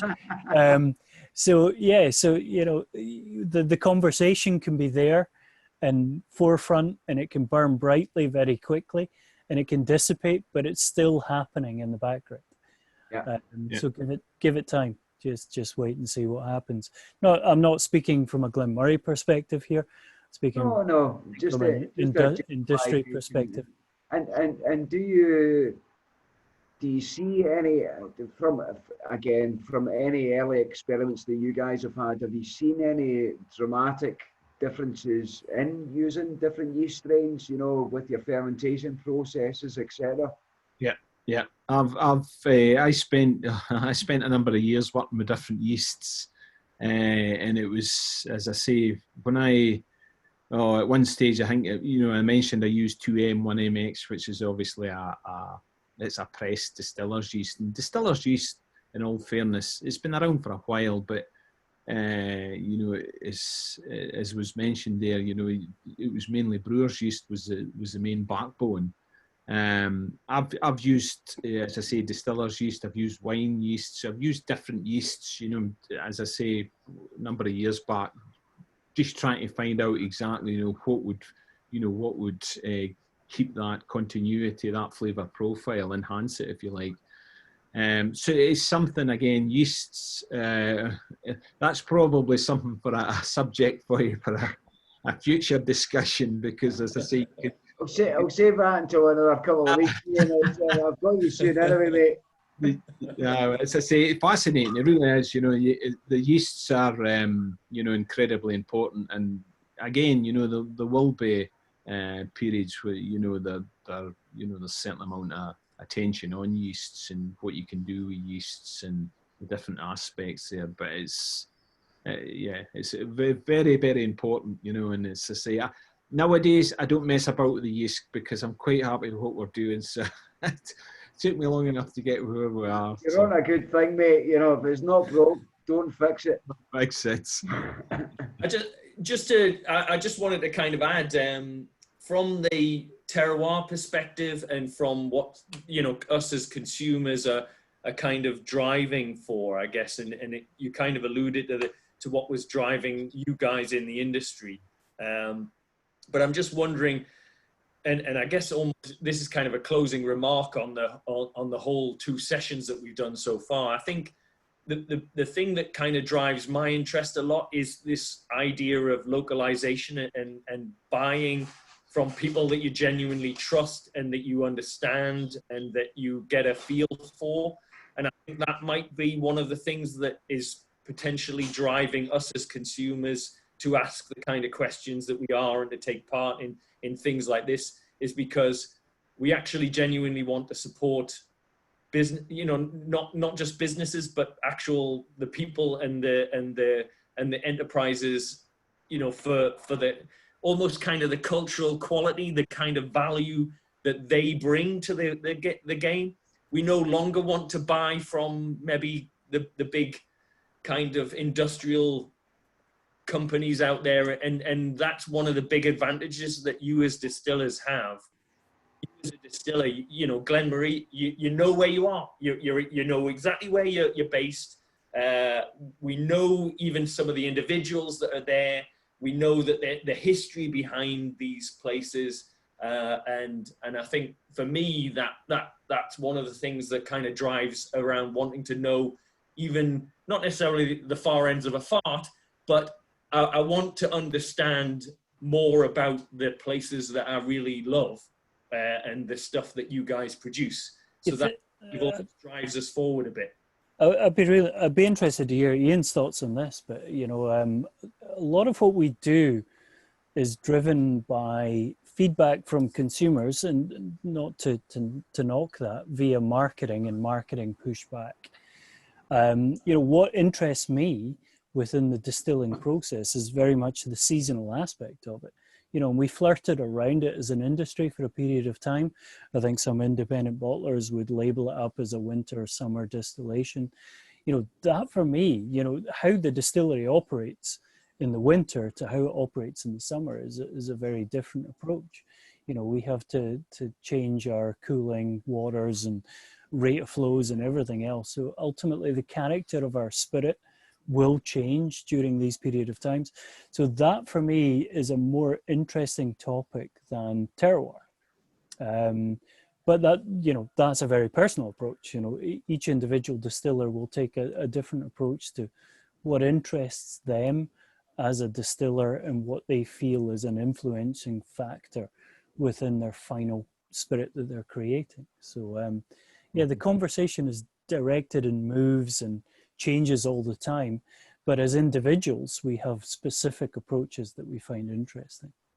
Aye, it's, you know, and it's some, I mean, me personally, as I say, from obviously distillery manager, master distiller at Glen Scotia, you know, I pretty much grew up with, if you like, over the last 13 years with, when I started there was no visitors, there was no core range, if you like, at Glen Scotia. So for me, you know, obviously the main aspect, and you know, I'm totally realise how important it is, as I say, when I used to get these early visitors to Glen Scotia, where there was no tours, there was nothing to see pretty much, except 3 hours in there rattling about. So it's, you know, and I guess my views will be slightly different than the sales and marketing and, you know, and everything else that goes to create Glen Scotia, if you like. But for me personally, it was so important that these early days and making contact with someone who could pretty much tell me more about Glen Scotia than I knew about Glen Scotia when I was been in there. And to me, that was absolutely, you know, it was astounding how someone could potentially come from Belgium or Holland or Germany or whatever, and they knew exactly what was going on at Glen Scotia. And I thought, that is absolutely amazing. When I could walk across the street there, and they couldn't tell me whether the distillery is working or not. So it's the whole, you know, for me, it's a whole picture, and I totally appreciate, you know, that, you know, the visitors and the again, these virtual tastings are a fantastic way, obviously, connecting with people where you normally wouldn't meet. But that's really got a huge part to, you know, play for me and my, you know, my ethos and the way I, you know, think about making whiskey, for sure. Yeah. Great stuff. Well, look, guys, before people start disappearing, and I know we've lost some people already, I just wanted to kind of ask if you've enjoyed the 2 sessions that we've had around New Make, because I do genuinely want your feedback on whether or not I should dedicate some time and effort to create a session 3 and see if we can get some more distilleries on board to maybe share their new makes to be able to continue this journey. So I guess that was what I wanted to ask before you disappeared, whether you think it's worth continuing this, or whether you think we've done 13 new makes. That's a hell of an experience. Do we need to continue? Do you want to continue?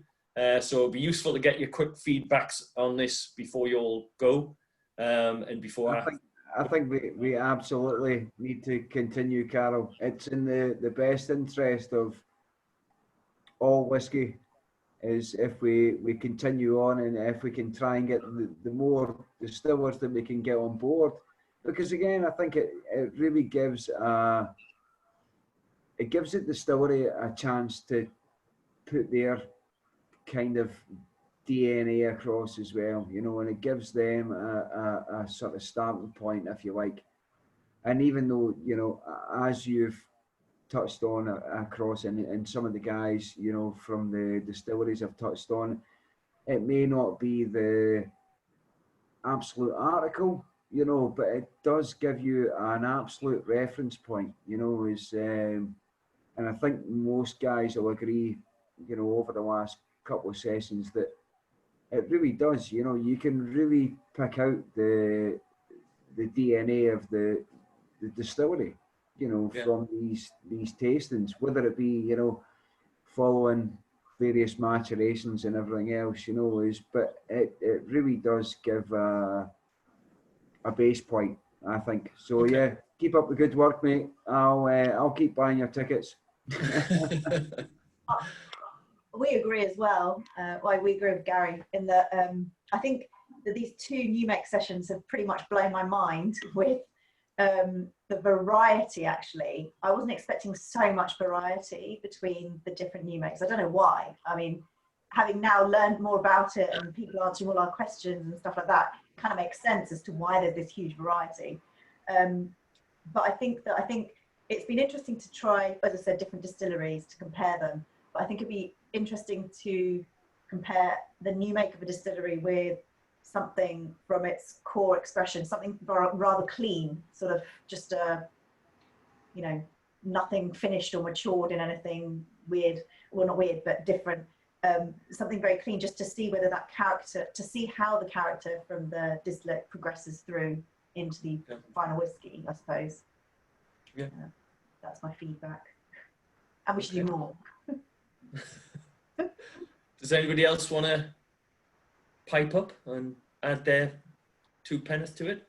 I think as we've done a lot of ones that we would have kind of assumed we would do, if we can do some of the more, you know, St. Killian's you mentioned, Macmyra, if we can, I know there's an office in Newcastle for do some that are a little bit different, that will bring something extra to it.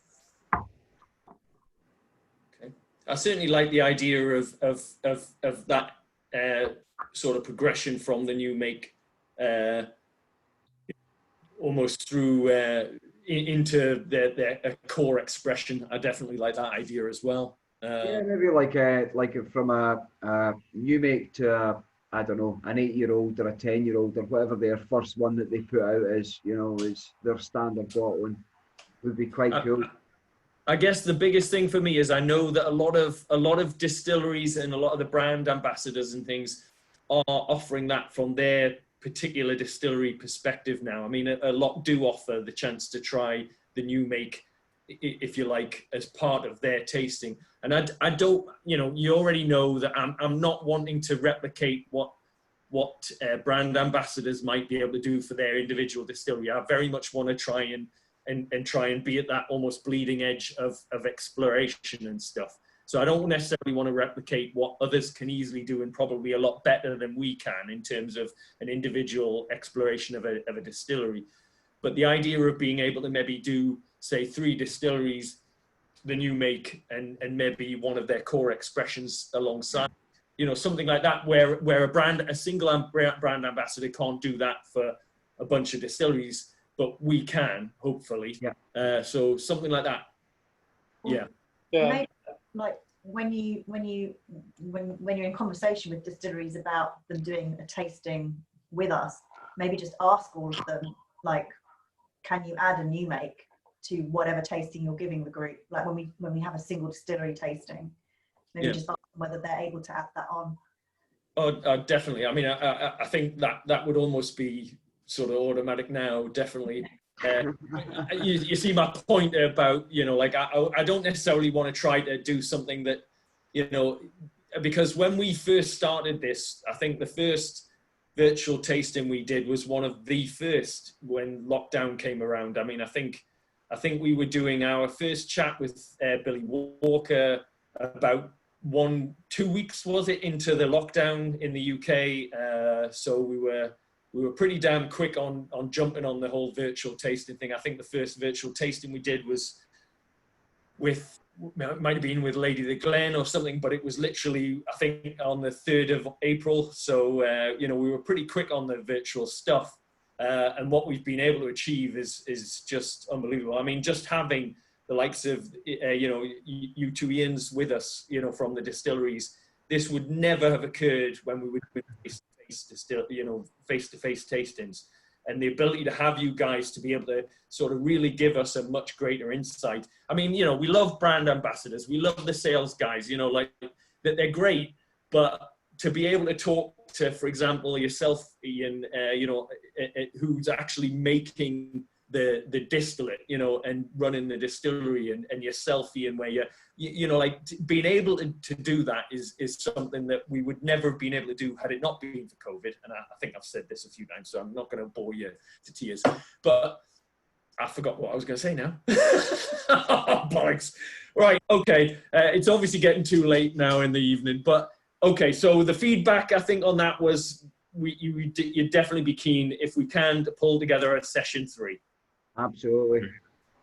Okay, that was my question. And I guess one thing I would like to do is, I had some help getting some of the distilleries on board. So if you know anybody who might be able to help open some doors, I can do all the work once you've opened the door, in terms of, you know, but if you know people that would help to make it a bit easier to get some new guys on board, that'd be great. I can always do with help. Trust me on this. So yeah, and I guess that was it. I just wanted to, I mean, it's been fantastic. I've loved it. I hope you guys have. Thank you very much. Brilliant. Fantastic. Thanks. Big thanks to both Ians as well. It was, yeah, thank you guys. Excellent. You guys were. Thanks very much. Super. And have a great Sunday and rest of your evening. We're going on to have some more. By the way, the pub's not shutting. I am going to do one, but it's not shutting. Whoever is the last person, please turn off the lights and lock up. Love you guys. Take care, and hope to see you in face-to-face in the not-too-distant future. Absolutely. Oh, sorry, I should have said 24th of October, Jim McEwen. We have got the Jim McEwen here with us, talking us through some Isla distillery exclusives that I managed to pick up. I know most of you have got tasting sets and stuff either on the way or they've already arrived or whatever, but can't wait. And the only other thing I was going to ask was, I'm considering trying to put together very quickly a Halloween night. So, and my intention is to have a bit of a dress up. So it's going to be much less. It's going to be much more about fun, a lot less nerdy. I know that might not actually be great, but it's going to be a bit more of a fun thing if I can manage to pull it together in time. So just to let you know, I will be mentioning it on the group. So right. Next one, Carol. Keep up the good work, mate. It's loving the tastings, I have to say. Brilliant. Well, thanks very much. Cheers. Thanks, everybody. Cheers, mate. Thanks, Callum. See you Have a later. good weekend. Cheers, Liam. See you soon. Bye-bye. Right. Thanks, Before we Carl. turn it for Pam, I'm going to click this stop button so you can say what you like.